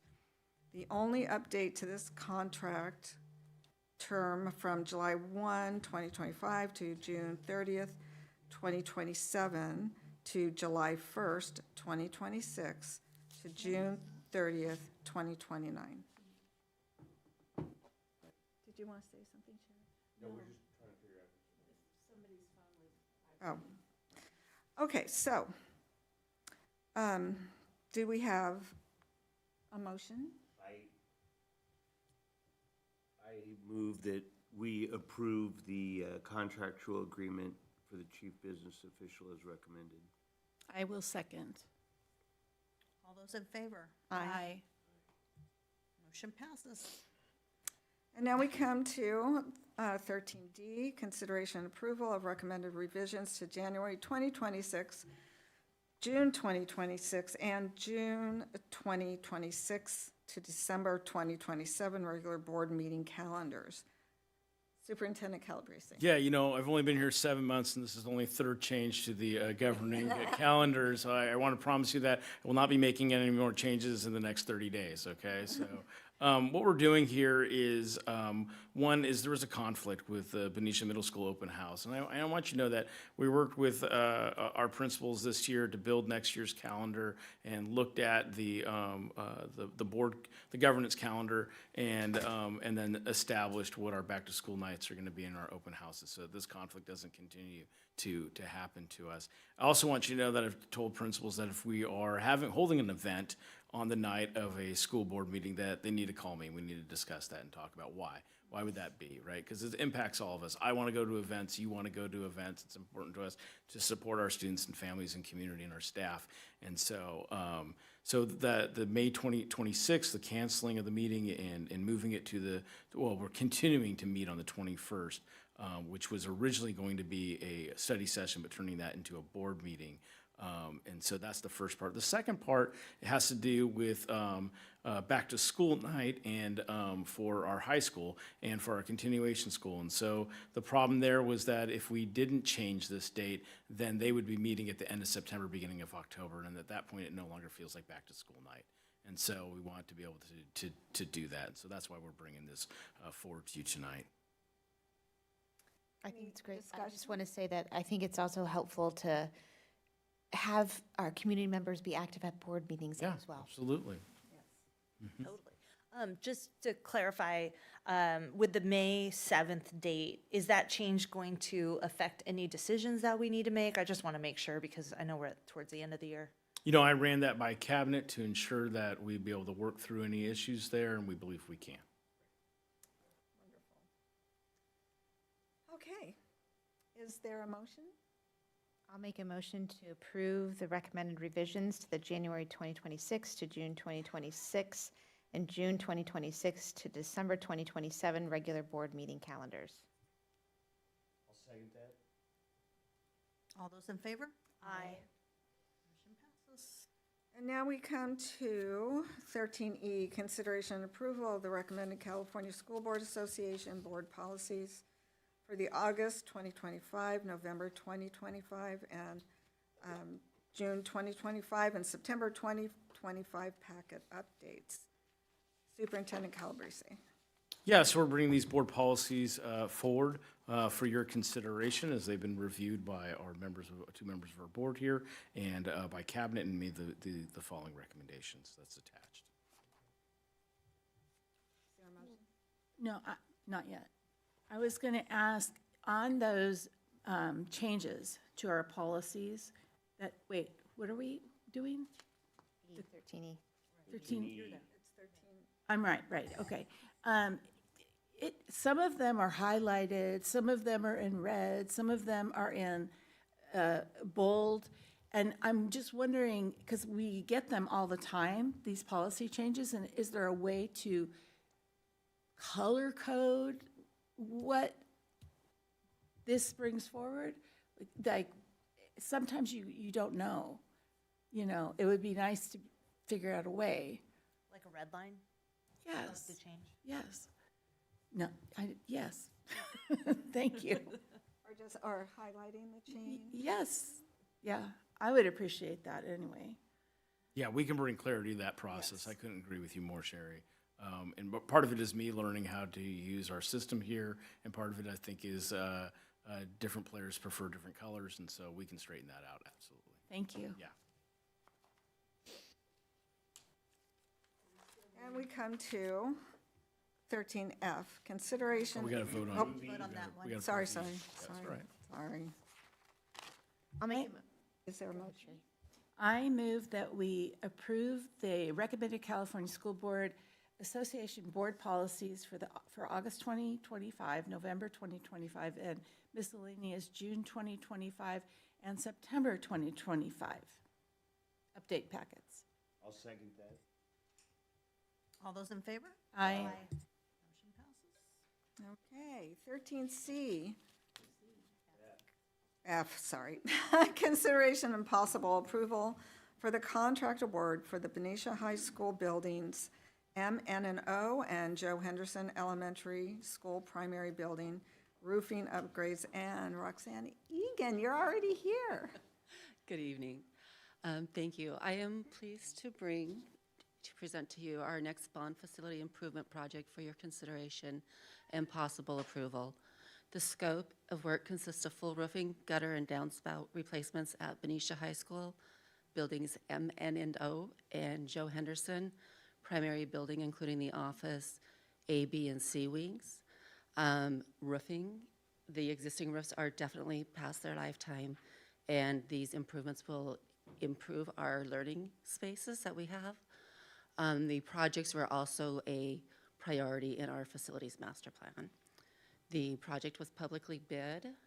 The low bidder is Bobo Construction.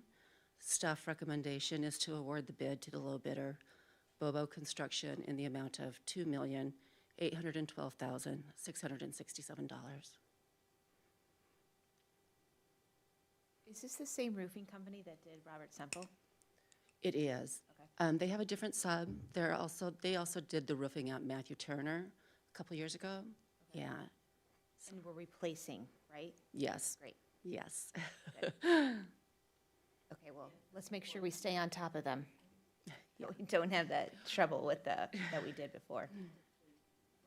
Well, Robert Semple delayed in their work. Yes. That was a metal roof, which also comes with a little bit more complications, but there is a lot of roofing that we're adding in. So we're definitely going to do everything we can, but there is a lot of work. And I'm pleased that they have a different sub as well, because the sub at Matthew Turner, they did get it all done in one summer. So, yeah. So do we have, is there a motion to accept the Bobo Construction?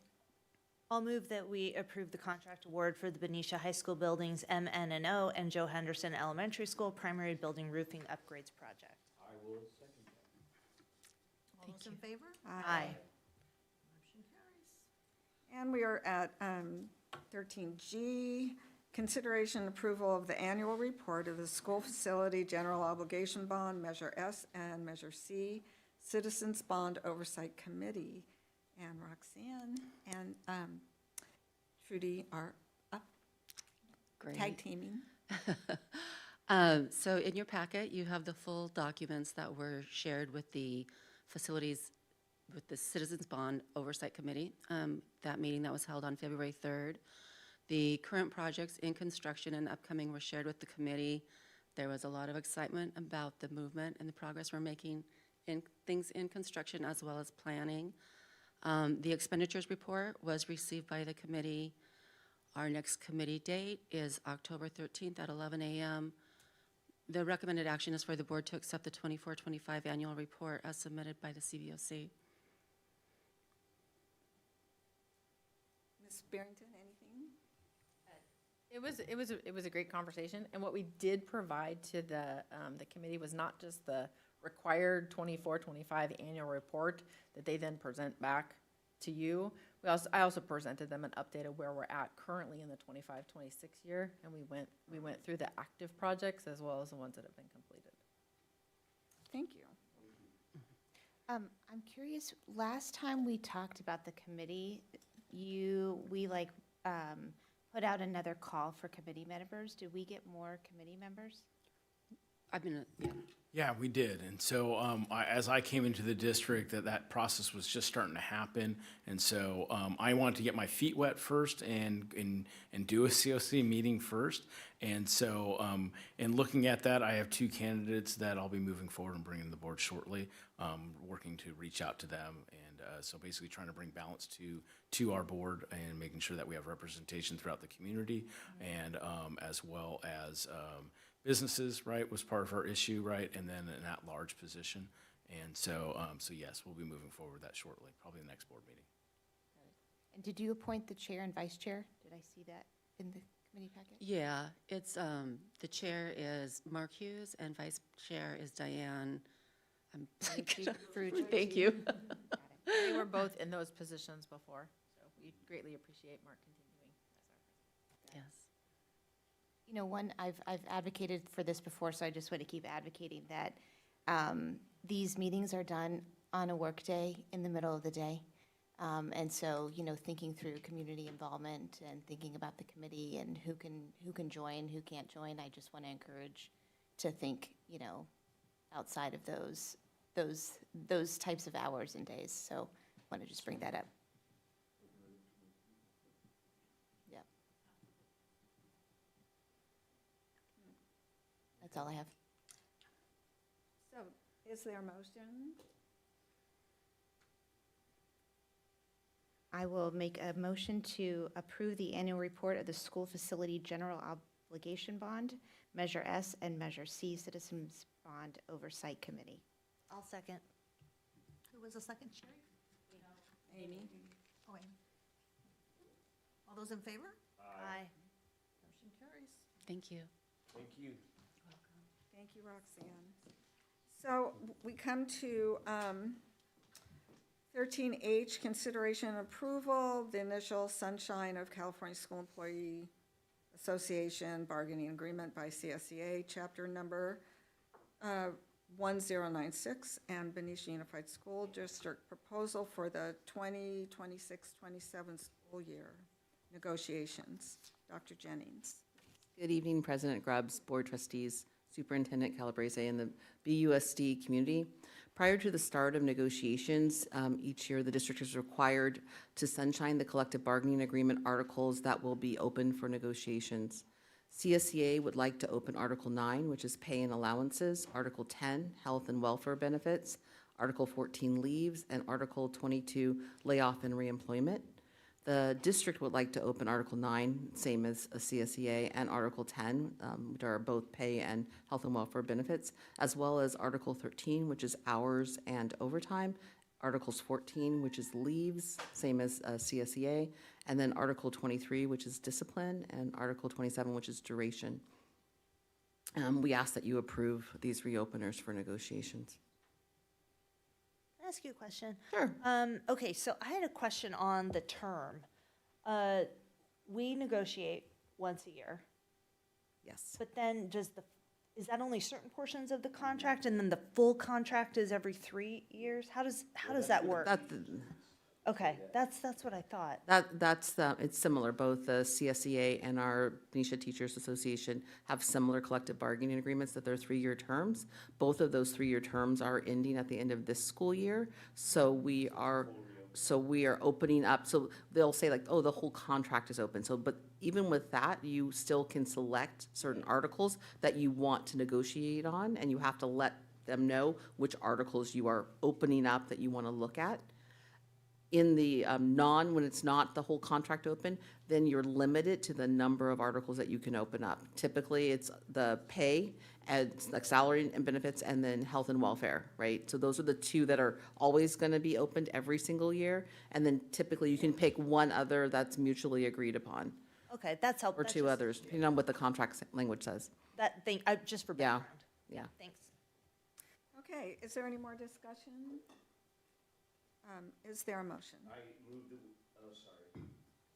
I move that we approve the sunshine for CSEA and district for the 26-27 school year negotiations. I second.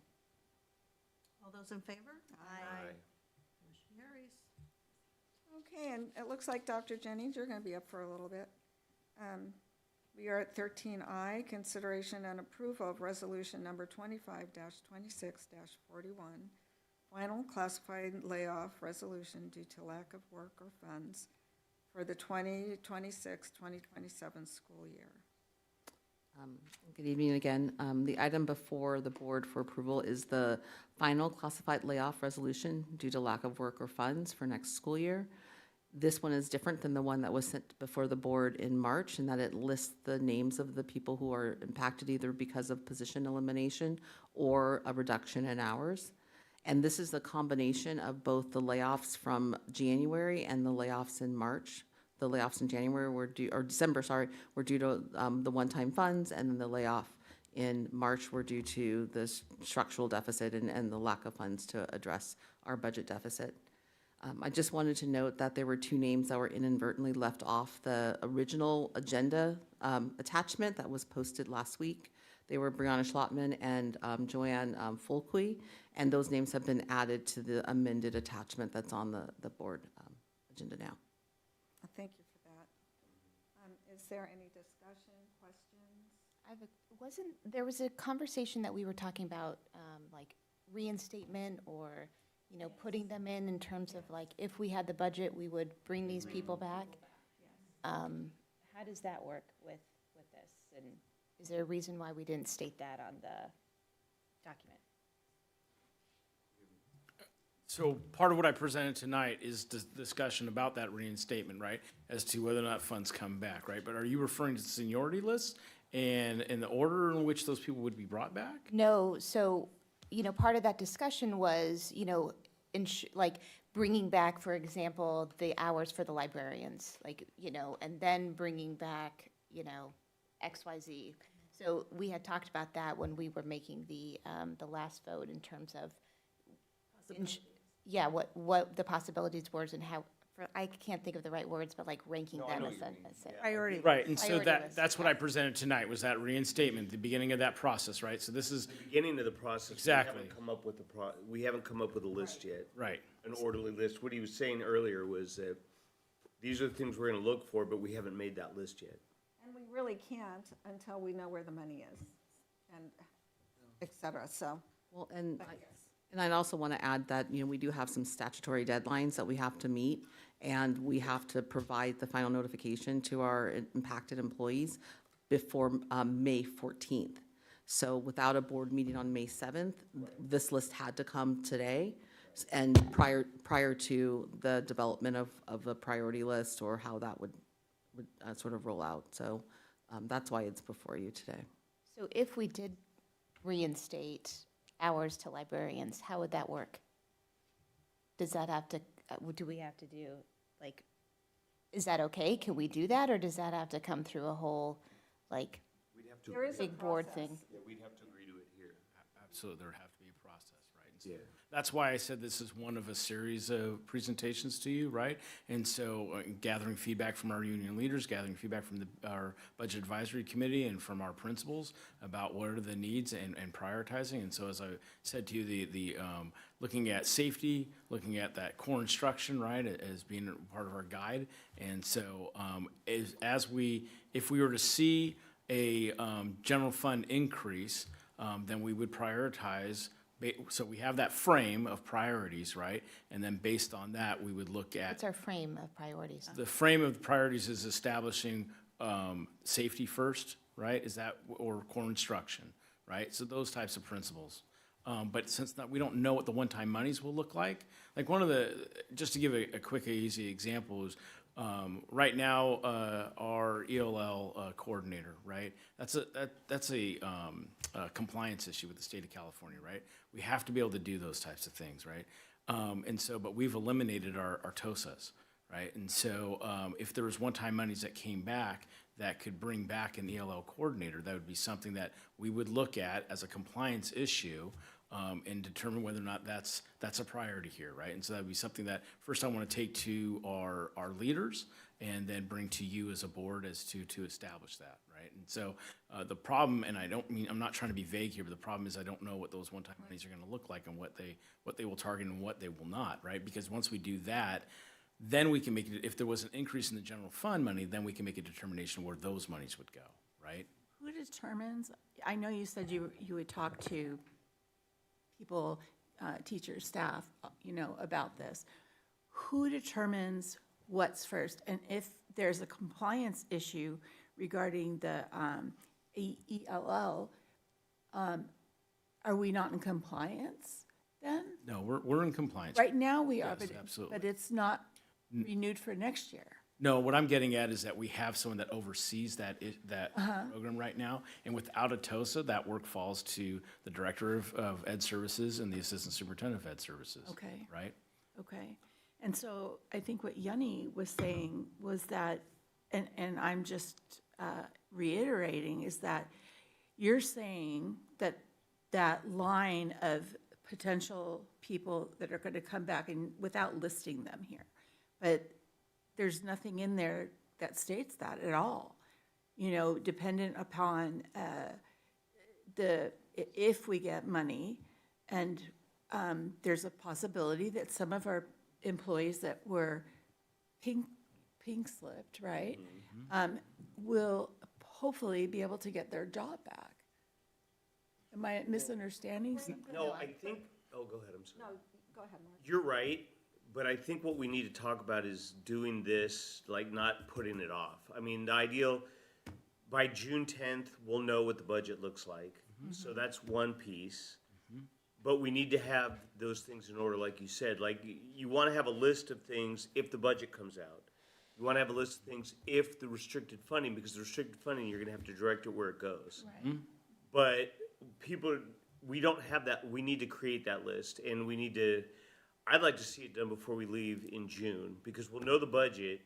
You're not going to know enrollment until the fall. So people, but to have something to look at, to say, okay, if the budget comes out better, this is the first thing we're going to add back. This is the second thing. If we get restricted one-time funding, these are the things, and to be able to differentiate those, because you want to be able to differentiate what would fall under that. And then in the fall, if enrollment, to be able to put those back. But I think you guys are looking for a list that doesn't exist yet. What was said tonight is, we're going to talk to all the groups that are involved to make the list, and come up with it, but we don't have anything yet. I wasn't asking about the list, though. I was asking about a line in here so our employees know, the ones that have been pink slipped, there's an opportunity if the monies come in and they're not earmarked for one area. I think that's been stated, but, and the other thing is then,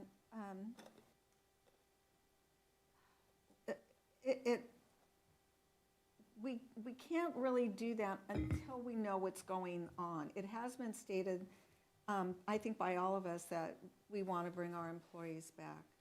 But like Chris said, there are laws and there are compliance issues. Sure, I understand that.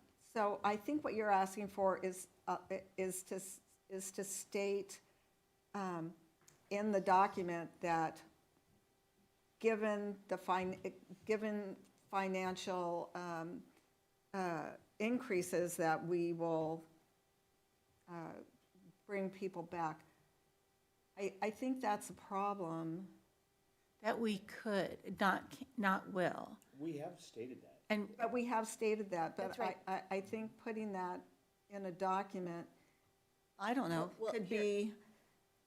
I think we have two separate issues here, right? Right now, you have a resolution for you to finalize the classified budget. It's a structure piece that we have. Sorry, I didn't mean to have my mic off, right? The other piece of it was looking at, what I was presenting to you was really about establishing what the priorities are, not of position and people, but of what are the needs, right? And getting feedback from all constituents here, right, about that.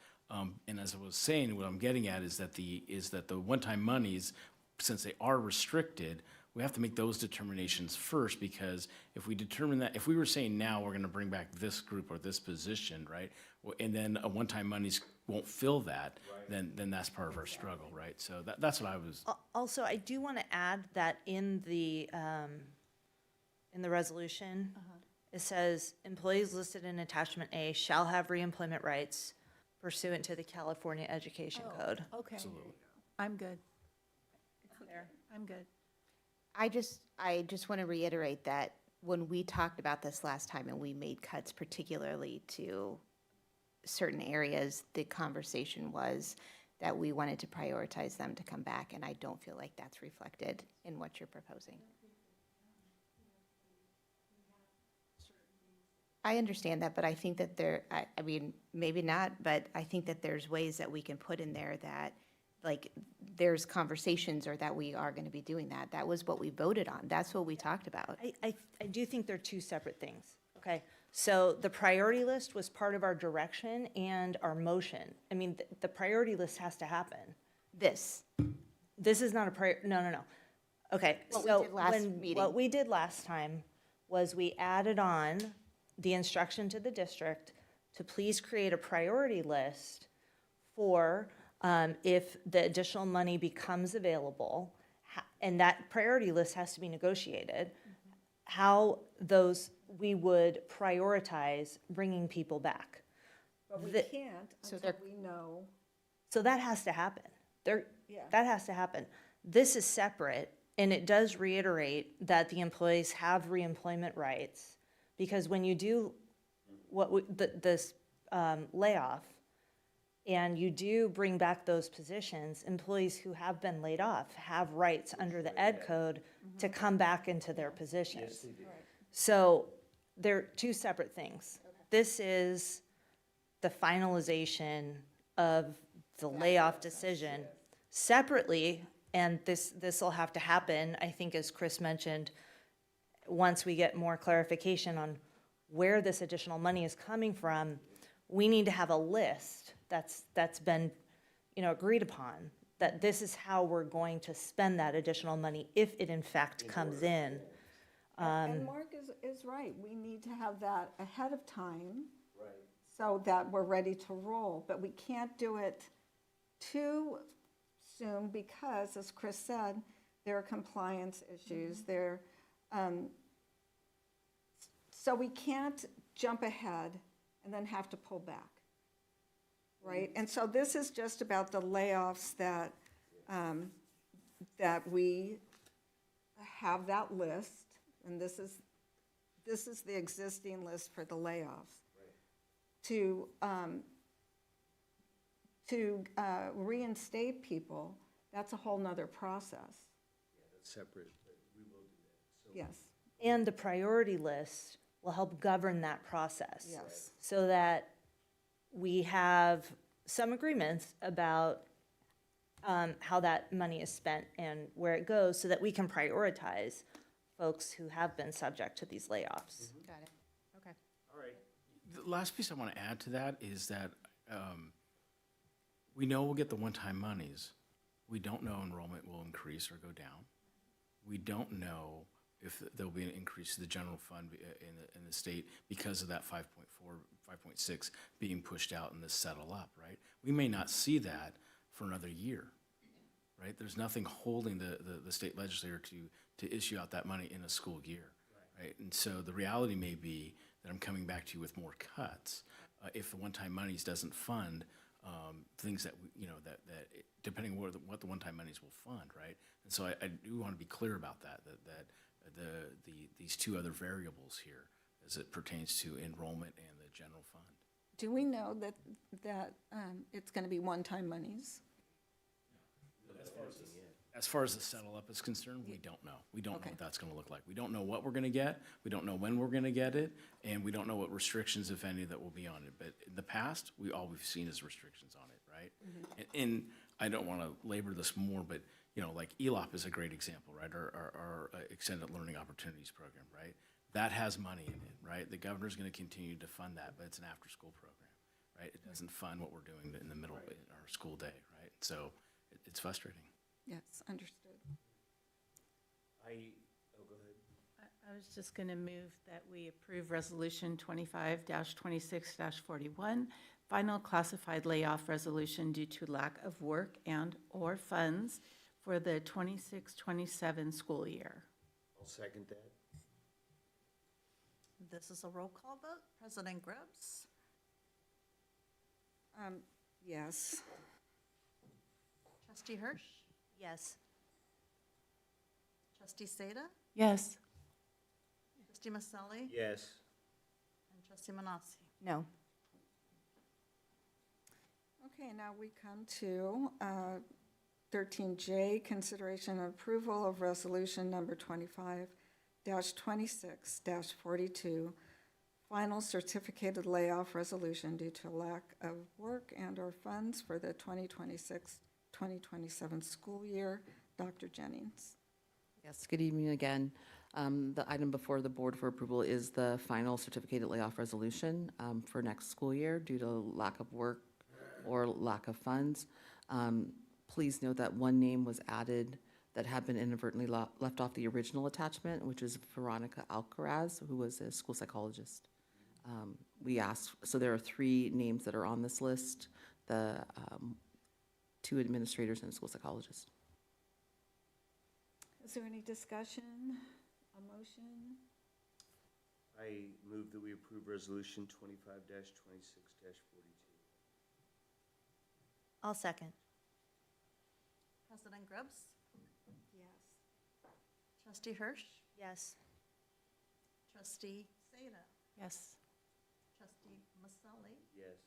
And Trustee Manassi? Yes. And so moving on, we have pulled item 13K, so we'll go on to 13. No? L. Consideration approval of memorandum of understanding with Classified School Employees Association for food service assistant manager position. Dr. Jennings.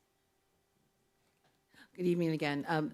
Food Service Director Tanya Courtney requested the addition of a food services assistant manager position to replace the chef position that had been that is being eliminated.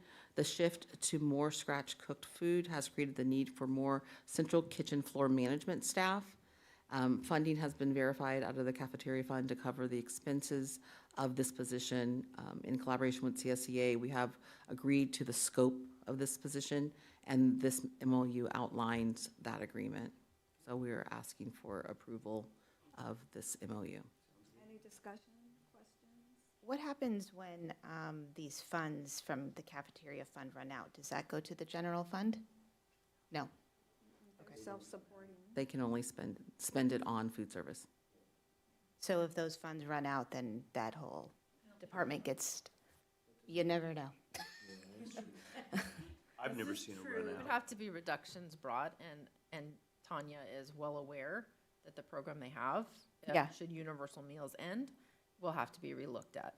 These staff have gone through the Chef Ann program, so she is growing the staff to do more scratch cooking and less heat and serve.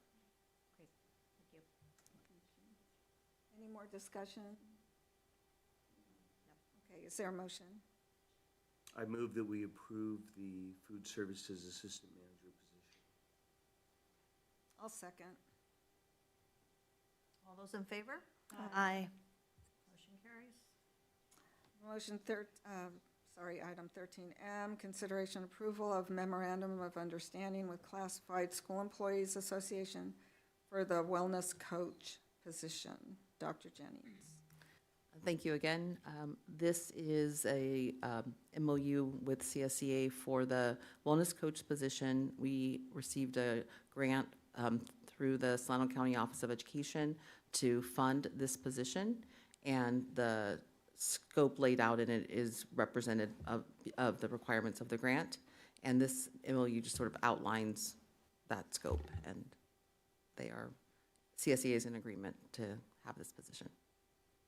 This isn't for a person, this is just for the position. This is for the wellness, this is just the approval of the MOU with CSEA for the creation, for this job description. And then later, you'll see approval for the job description for the item for wellness coach and for the assistant, the food service assistant manager position. And this is just one position? I believe the grant that we received actually will fund 4. If, I don't know, if Dr. Beatson wants to add to that. Sure. Back in February, February 5th board meeting, you approved the MOU for up to 4 wellness coaches working 20 hours a week? It's 30 hours a week. 30 hours a week And so when, for 1 year. for 1 year? Is the grant for 1 year? Grant is 1 year, has to be spent next. All in one? And so these will be temporary? These are for 1 year, yes. And the grant is covering all of the Cost, salary? yes. All of the cost, okay, thank you. All the mandatories. And the hope is that this wellness coaches will be able to, through CIBE, which is the California Youth Behavioral Health Initiative, bill for some of the services that they do for, in the wellness space or providing support to students, and possibly help fund part of their positions as we move forward, so. This is just for the job description. Yeah, this is just the MOU. Is there a motion? I'll move that we approve the memorandum of understanding with the Classified School Employees Association for wellness coach position. I'll second. All those in favor? Aye. And we come, sorry, 13N, consideration approval of wellness coach job description. The attached job description aligns with the roles and responsibilities that are outlined in the grant, and so we are asking for board approval of the wellness coach job description. So I just have some general feedback about the job descriptions. And I think while I understand keeping them vague is helpful, I also think that we need to sort of narrow them down and really be specific about, what we're asking them to do. We're going to have 4 wellness coaches, and I just feel like I'm not quite sure we're being intentional about what we're specifically asking them. For example, it says you're reporting to Ed Services. It's also reporting to the school psychologist. Is this a coach? Is this like district-wide? Are we just distributing them everywhere? Are we putting them in specific sites? Are all 4 of them going to be a community liaison? I'd like to hear more about how we're really going to be putting these wellness coaches out there. Yeah, I think Leslie can speak to part of that, but I do want to be clear that we wouldn't put where we're putting someone on a job description, right? We wouldn't designate what site they were going to be at, right? Because I think you could put elementary, I think you could put secondary. I don't think you need to put specific schools, but I think it would help just in terms of understanding what the scope of their work is. I understand that, but then it limits us with what we can do with staffing, right? And as we come into budget cuts, then you need to move staff around. Well, we're getting a grant for these, right? Correct. So essentially, we have 4 people that we're paying with a grant on a contract that doesn't matter if their budget gets cut because they're only here for the year. No, it does matter because the CIBE would produce funding because of the work that they're doing, that we would wind up building the health insurance agencies. And so as a result of the CIBE, we will get funding back that could then potentially fund this for the following year. And I have to say, I think the duties are listed, they're pretty specific under examples of duties. I'm not sure. And I just to add on to that, I wonder if these duties may have been pulled from the grant. And a second point I just want to make is, you send out, it's a general job description, but then when the person is hired, they would get a contract or an offer letter or something that would say where they work, what their hours are, so on and so forth at that point, right? I think the intent, to Trustee Manassi's point, the intent is to have these positions be assigned to specific sites and then have the flexibility that if they're assigned to the high school, but something occurs or funding changes, that they would also be able to do the same work at an elementary site. So that it's not specific to secondary or elementary. It really is the work that you're doing is for a specific, it's the specific role. So from my perspective, I think that with the budget conversations that we are going to continue to, that we're having and that we're going to continue to have, we need to be very clear about bringing people on and off and on and off, and to keep these job descriptions vague leaves a lot of insecurity for employees, and also even for us as board members to come up here and then terminate their contract, or, you know, whatever the cases may be. And right, but then the reasoning is like, well, they could stay if we get more funding. And I feel like I need to see more specifics. I need to see when we have a grant for 4 people that I am reading more about what this funding is going to be executed. I mean, I kind of want to read it like a grant proposal, I guess, in terms of what's going to be done with the funds. This is, for me, this is too vague. And I think if you take a look at the MOU that went before the board in February, it would list out sort of the expectations, the requirements of the grant. And this particular job description, what's on here is pulled almost verbatim from the requirements of the grant. So for us to receive the funds, the people have to do this specific work, and this is as specific as we have from the grant. There's a possibility that they could do, you know, other duty. There's always that other duties as assigned or other related duties. So it could be a little bit broader, but this gives an example of what people would be doing. It's not necessarily, you know, specific to, this is exactly what you will be doing every day at an elementary site or a secondary site. From my perspective, I think we should be doing that more. So that's it. Can we pull this and bring it back? I don't know if, I mean, obviously, if anybody else, but from my perspective, I don't need to do that. From my perspective of moving forward, I really want to see more specifics. Yeah. Is there a motion? I'll move that we approve the wellness coach job description. I'll second. All those in favor? Aye. Did you say aye? Aye.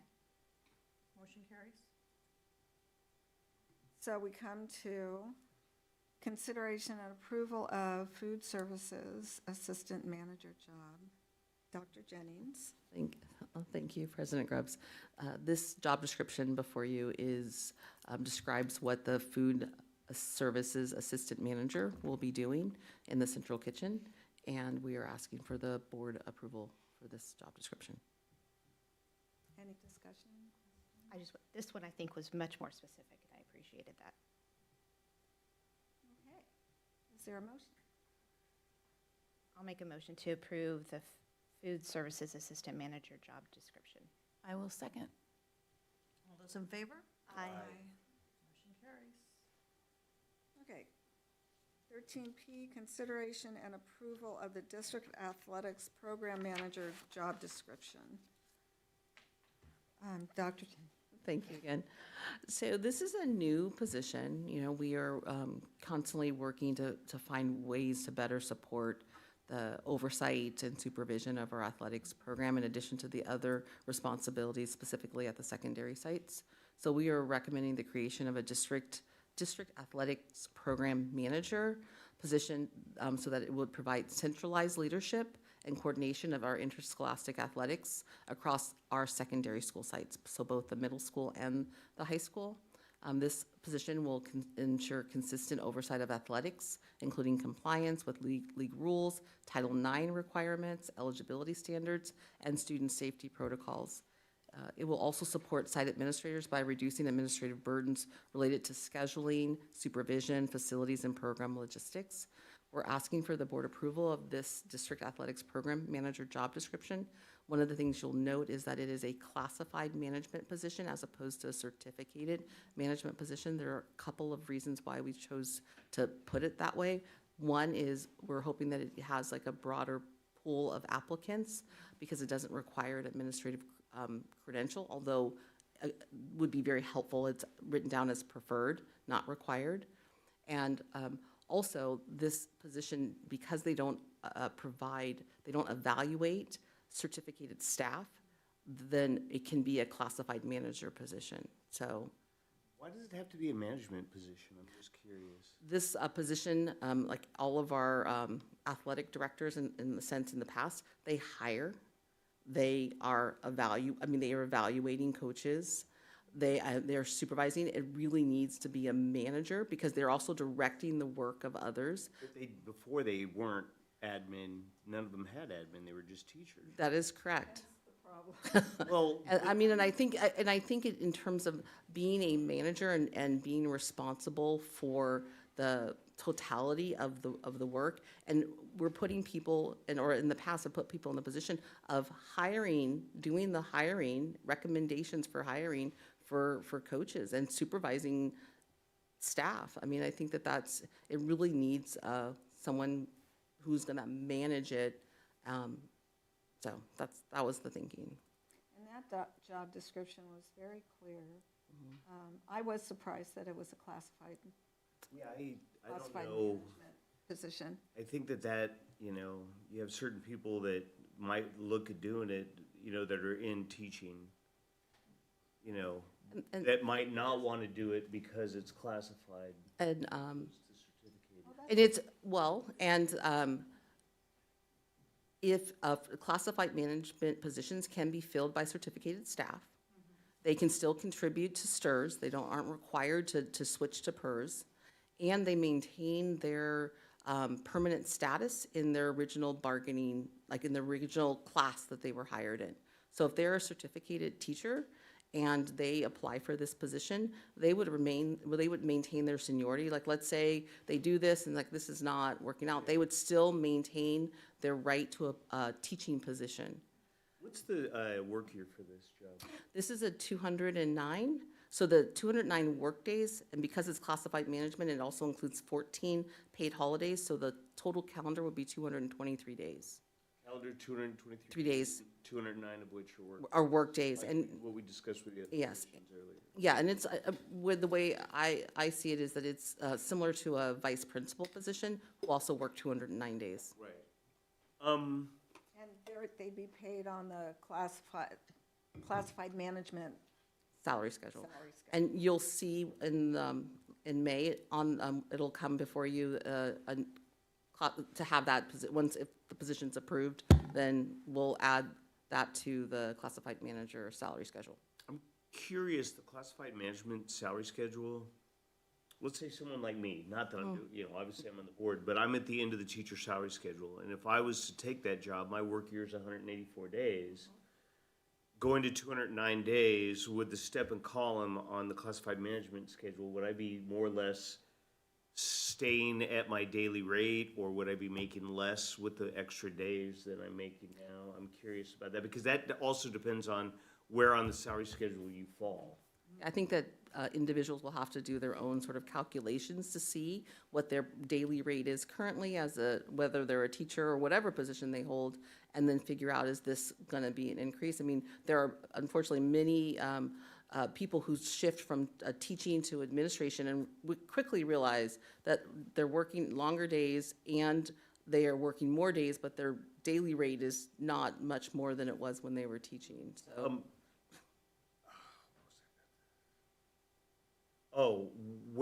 If we hire somebody in this, when we do, would they go on to step one on the classified management, or would that be negotiable? What step they would start at? All administrative placements on salary schedules are just based on experience, what's like relevant experience, and sort of where that would make sense to place them. It's a little bit of a negotiation sometimes. So there is a negotiation, because when you talk about, experience, what does that look like? What, who decides what's relevant and not relevant? So I'm just curious about that. I don't want to leave anybody out. I want to have everybody possible, and so there is the possibility of negotiating where on that step. Yeah, I prefer not to call it a negotiation. Yeah, thank you for That needs clarifying to happen that. at the table, as you well know, Mark, right? But you certainly look at, and you have a discussion about what are their background, what are their experiences, right? And then also, we don't want to see someone take a cut in pay, right? And so you balance those things and you look at that and weigh it all out. And then I want Trudy to speak to the classified versus certificated, because we have an issue at hand that she can address. So currently in the district, we have an admin to teacher ratio that we have to certify each year. And as our enrollment declines, we have to ensure that the number of teachers we have, that ratio stays where it's at. Currently, we are over administrators, but not in a penalty phase.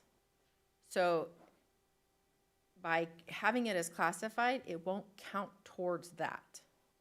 So it does allow you to have somebody in the position that's certificated and paying into STRS, but it's listed as a classified position. So the elimination of our student services director in no way impacted that ratio, because that was already one that is set aside and not part of that admin to teacher ratio because of the type of work that was done. So those are more This at the assists sites? us. What? Are those more at the sites then? Well, it has to do with what is considered pupil services. So our student. No, some, but like our principals, our psychologists, our Vice principals? yeah, our vice principals. I'm trying to think about who else is certificated. Our assistant superintendents, our directors, except for if you're specifically pupil services, you're in that admin ratio. So it's one less vice principal that goes into that ratio, and it becomes a classified program manager, and so classified's not part of that ratio. So it's not just the DO, it's anybody who's not bargaining unit certificated. I've never heard of this ratio before. It's kind of interesting. Maybe we can add that to our study session, to talk about that. It's a form that I'm required to fill out and sign that the auditors then check. And if the auditors certify that the ratio is accurate, they keep it on file that way. If the ratio gets out of whack, which you do have in some districts, intentionally allow for it and budget the penalties you have to pay to the state. That makes no sense. It's the state. No, why would a district do that? The type of work sometimes, or that's when you see a district that will have a lot of TOSAs and not vice principals. It's not necessarily the best for the students, but it's in the law, how the ratio. Very interesting. I have a couple more comments just in relation to my previous points, just in terms of being a little bit more specific. And I think in terms of, like performs other related duties as assigned by the principals, my advocacy would be, in relation to athletics, the athletic program, what does, I think even calling out a little bit more that this is overseeing BMS. I know that it's mentioned in there, but it doesn't seem like it's really clear that it's also BMS. I'm assuming that, overall supervision of athletics events, does that mean that they need to attend every, I know you physically can't attend every athletic event, but, in coordination with coaches, I think there just needs to be a lot more of that supervisory explanation in there, that it's, you're really coordinating, you're really supervising, you're really working with coaches, administrators, et cetera, et cetera. And then my other question was, I also brought up arranges transportation in coordination with coaches, really, so they're not, it reads that it does everything by itself, by this sole person, which I know that's not the case. That's not the case, but this person would oversee that. Right. So in terms of transportation, there's been some new laws that have passed. One is SB 88 that passed, that went into effect last July. There are certain requirements that if someone is driving over more than 40 miles in 1 year, that they need to have a physical exam, that they have to be random drug test. There's certain requirements. So this person would be expected to manage and oversee transportation, not in the sense of let's schedule the rides, Right, but more in who is doing that. I need to see who's doing that. I need to make sure that they're cleared, make sure that they have that they are cleared to drive. Yeah. So we need someone to hold that, and so that's why that's on there. totally get it. I guess, and I'm trying to see that, maybe the word should see oversee transportation instead of arranges. So once again, I think really empowering this role and really making sure that this is at that higher level of supervision, overseeing. And would this role like get mileage reimbursement and things like that with all the traveling that they do? Yes, I mean, They're taking their own car, yeah, if they have a district. Yeah. I would think it would be according to law. Reimbursement according to law. I also want to add that this is not legal advice. My legal advice is to have legal review it. But sometimes there are legal reasons for drafting job descriptions in a certain way. I don't know if you've run this by legal, but that's always a consideration. I think if there's any questions, I would say run it by legal. It's new. Yeah, I also, on the primary function, have a question about serves as a manager assisting the principals with general managerial duties as assigned. What is that? I'm curious about that. That almost sounds like an admin type of thing, general managerial duties as assigned. So long as I agree, that was, it should be in accordance with their athletic department duties, not just assisting the principal in whatever the principal needs. That's my thought. I mean, I think that's what the assumption was when it was written, but that kind of leaves it, words matter, and assisting principals with general managerial duties as assigned could mean a lot of different things.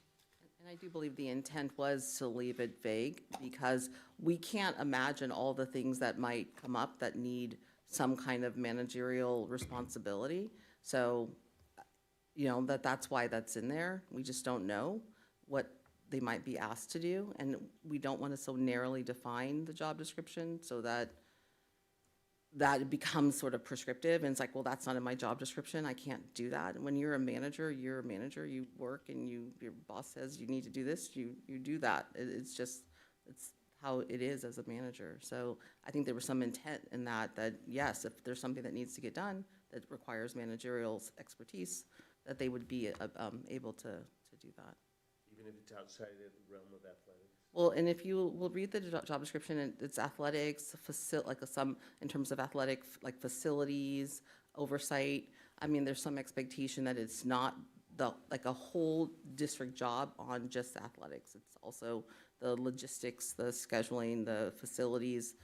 Which, they all sure. have to do with athletics. Yeah, exactly. Yeah, It's all so under- it's all intertwined a bit. I mean, go ahead, Sherry. Oh, go ahead. We know what the structure is now. I think that for me, the perspective is just making sure that as new principals come, as new athletic directors come, that there is that sort of umbrella, and that keeping it vague of, you're going to do X, Y, Z that might not fit in athletics. While it could work for the next couple years, in 5 years, it could not work very well. My question was, if this person is going to be responsible to hire coaches, right? Are those coaches, and this is a question I don't know, are the coaches required to go through, because they're not on our payroll, right? Or they are on our payroll. So are they required to go through, so they're not volunteers, but they have to get a background check, still, all of those things? All those. Okay, I'm good, thank you. That's on here, fingerprint, criminal background check. Yeah, okay. They actually go through, all of our coaches have to have a clearance from CTC. Okay. That they have to go through, so they're all fingerprinted. And even if they are just volunteer walk-on coaches that we're not paying, they have to be cleared. Okay. So they're fingerprinted, Yeah. we make sure, because we want to make sure our students are safe. Yes. Thank you. Okay. Is there a motion? I can make a motion, or I move that we approve the district athletics program manager job description. I'll second. All those in favor? Aye. No. I'm going to say no. Yeah, me too. 2 noes? Okay. And now we come to 13Q, consideration and approval of memorandum of understanding with Benicia Teachers Association for speech and language pathologists hiring and referral incentive. Dr. Jennings? Yes, my last item. So we are recommending the implementation of a hiring and referral bonus program for speech and language pathologists to address ongoing recruitment and retention challenges. We currently have 3 SLP positions that have been unfilled all year long with district employees. We do have contractors that are providing the service, but they cost quite a bit more. And so this hiring and referral incentive doesn't even come close to what the cost of a contracted employee, a contractor is in terms of speech and language pathology. So we are hopeful that by offering a hiring bonus of $10,000 for the, if someone comes and we hire them, or if there's a current staff member who knows someone that can recruit, they'll get a referral bonus if we end up hiring. So, yeah, if we end up hiring someone that they refer. The difference between, like I said, a speech pathologist that is a district employee and a contractor is probably between like $80,000 difference. And so it's pretty substantial. So we are really hoping that this will help to incentivize the people to apply to our district. That referral idea is really good. It's out of the box thinking. I've never seen that. Obviously, you always see the signing bonus, but the referral bonus I think is a great idea because, yeah, it's a huge amount of money extra that you're paying some company to supply you with somebody. You know, you cut out the middleman. It's better for them. They get, paying benefits more than what they would get from the company, and you get a, person that's more. I'm so conflicted about this one. It's a lot of money, and so there are 3 positions opened, so that's $30,000, right? If you could find the people, yeah. And then plus the $5,000 for the referral. Now, we've just laid off a bunch of people, and I agree that it's, out of the box thinking. I don't know, if it's $80,000, you said $80,000 difference? More paying a Per speech and language. For contractors. for Yes. contractors, and you have to have them anyway. You can't not hire, you have to go, if you Right, can't find it's a people. compliance issue. Yeah, you have to go to the contractors if you can't find them, so if we could find them, we'd save money. What has been done to find SLPs? So there's been several MOUs with universities that have come to you, one from San Jose State, another one from Cal State East Bay for speech and language pathologist interns so that we can host them at our site. So we have worked with our current speech and language pathologists who are serving as support for those universities to see if we can get some students placed in our district. So hopefully if they come and they start and they get trained here, they'll apply. But this entire year, the 3 positions that we've had posted, we've had 0 applicants. And we post on the speech, like there's industry boards that we've posted on that we've reached out to universities. They get snatched up pretty quickly and, So is it because we don't pay enough? There's a lot of factors at play. I'm going to get on my speech soapbox now. So Ready for it. I've dealt with this for about 4 years in my past life. So there's several players. So first off, let me just say there's a shortage of speech teachers across the United States. Second, there's a shortage of schools that instruct speech teachers, and they limit the number that can get in. The Association of Speech Pathologists purposely do that, right? And so what they've done is they forced the salaries up in the healthcare industry. So most SLPs go into healthcare and work for a hospital providing speech services or some sort of medical provider, and less come into teaching as a result. Just like nursing, you can make more money as an SLP than you can as a professor of SLPs, right? So there's a shortage of instructors as well. And so it's a smart move in the sense that not only do we have these MOUs in place with these 2 different universities, so now those interns are with us, but then our our folks that are working with them are now plugging our district to come work here, and so they're more likely to come here and stay here. And so it's a smart move to do this now for the future. The other piece of it, and I recognize what you're saying, CC, is that in the cost to us, right, and the fact that we have just made our cuts, but the cost of an SLP agency, and it ranges, right? It can be $50,000 more, it could be $80,000 more. It depends if what agent, we start with the agencies that are the lowest, and oftentimes they don't have anybody. And so then it winds up working itself up, and then you wind up paying a lot more money. It's incredibly challenging.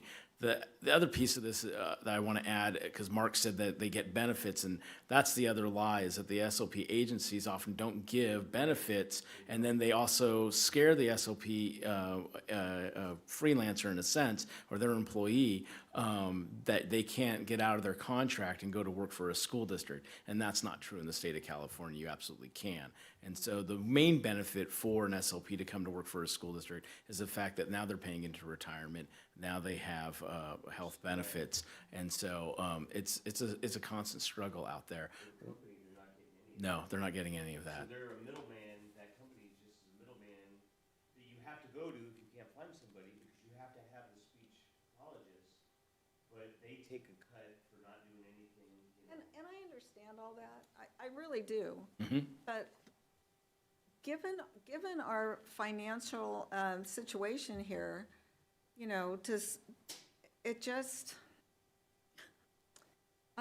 it just seems to be so,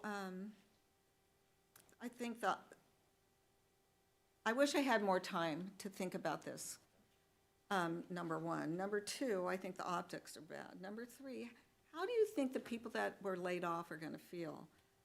Is it, but I also did not know that it's, there's an $80,000 difference, but I don't know that, Mark, I I'm sorry, don't. I knew, yeah, You know, they're way more expensive. I wish that this had come as a presentation versus an action item. Okay, all right.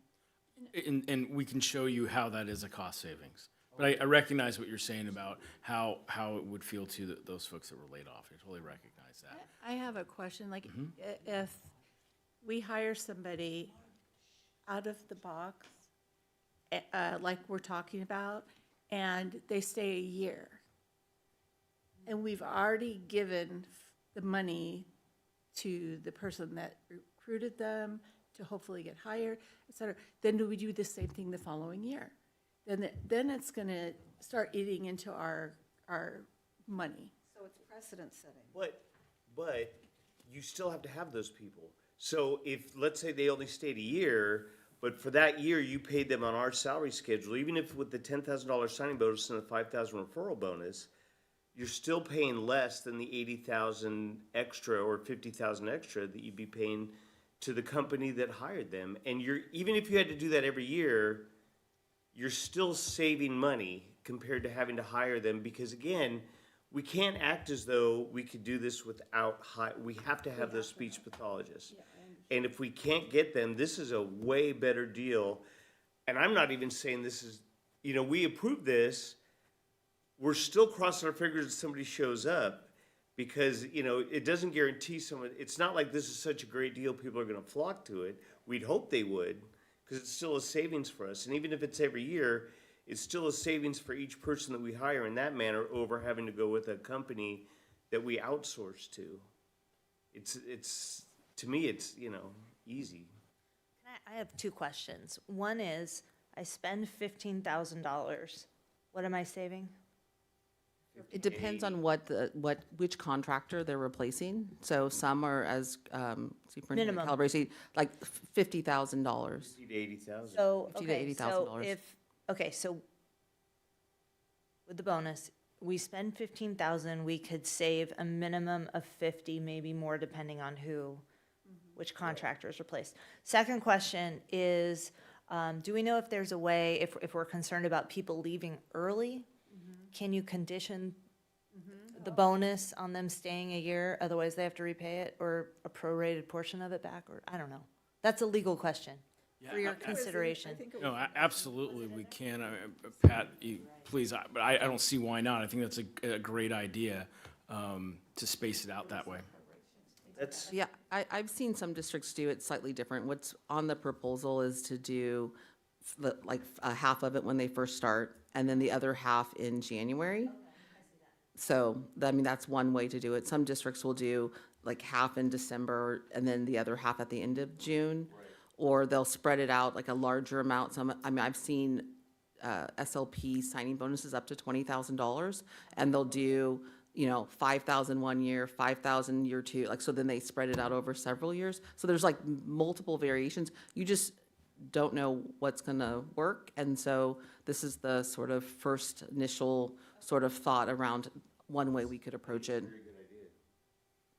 But the MOU, we've already negotiated this with BTA, based on this language. Yes, and if, That's- if they were there's a happy with- need yeah, to okay. take it back and redo it or something like that, we're fortunate to have very The other collaborative piece partners. that I do want to say is that, and I think you recognize this, is that you get the cost savings as a result, right? So, and it's happening simultaneously. It's not like we're putting out that money, and that's an additional expenditure.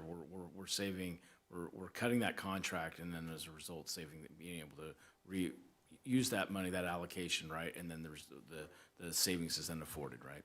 Sorry, I didn't say that very well. And I think for any person that we hire with a signing bonus, at minimum, $30,000 just because of the difference in, and once you factor in the signing bonus from what you're paying for the contractor. absolutely. But I hear the concern, and I think what President Grubbs mentioned about optics, when we're laying off people and, having to cut I don't remember what the final total was, $1 million, but we're paying more now for our speech and language paths than we really need to pay if we can find someone we can hire as an employee. Here, Can I add a positive programmatic change that would happen? Usually I'm the one that has to talk about the money. But for some of our contractors, they're online, which means we have to hire a speech and language assistant to be the person present on site. So now it's a combined cost. This, if we were able to hire someone as our employee, would be directly here in person with our students. And I can tell you how badly that works, because we have that in Pittsburgh, where they're online, and you have to have an adult in the room with the kid while they're doing it online, and it's not ideal at all. And it's speech. Yes, And it's exactly. great, and it's online. and thank you, Trudy. That was an excellent point. I really That is a appreciate it. really good And that's why she's the Trudy Barrington, an exceptional CBO, and why we want to extend her contract by an additional year, right? So the fact that she understands that instructional piece. And then oftentimes what you get with these contracted, I'm really loud tonight, I'm sorry. These contracted folks is, I don't know about you, Mark, but I dealt with 5 teletherapists that were all overseas. And then the language So barrier. we literally had literally had a person getting up in the middle of the night in Israel providing SLP services to our student. And so what's the quality of service that you're then getting as a result, right? It's not ideal at all. It's not The ideal. Kids don't react well to being on the screen with a speech and language. But if you're not comfortable right now, talk that through.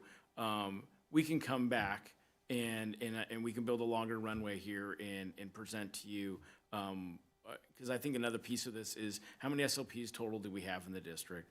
How are they 3 years out from retirement, 5 years out from retirement, right? Are they 20 years out from retirement, right? What's the impact of this going to be, right? Because we're going to be in a cycle where we need to attract SLPs. Is that where we're at, right? And it's an issue across the state, and we do need to be flexible because we're competing with other districts, right? Really.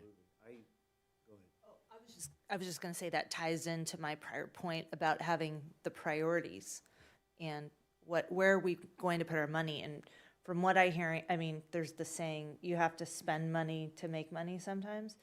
And I initially was concerned, definitely about optics. Will our community understand? I think it's really important that, and we've had a great discussion tonight because all of this needs to get out into the public. But from what I'm hearing, it sounds like this is one of those situations where we could actually save a Oh, substantial amount and provide a better service to our students. Yes.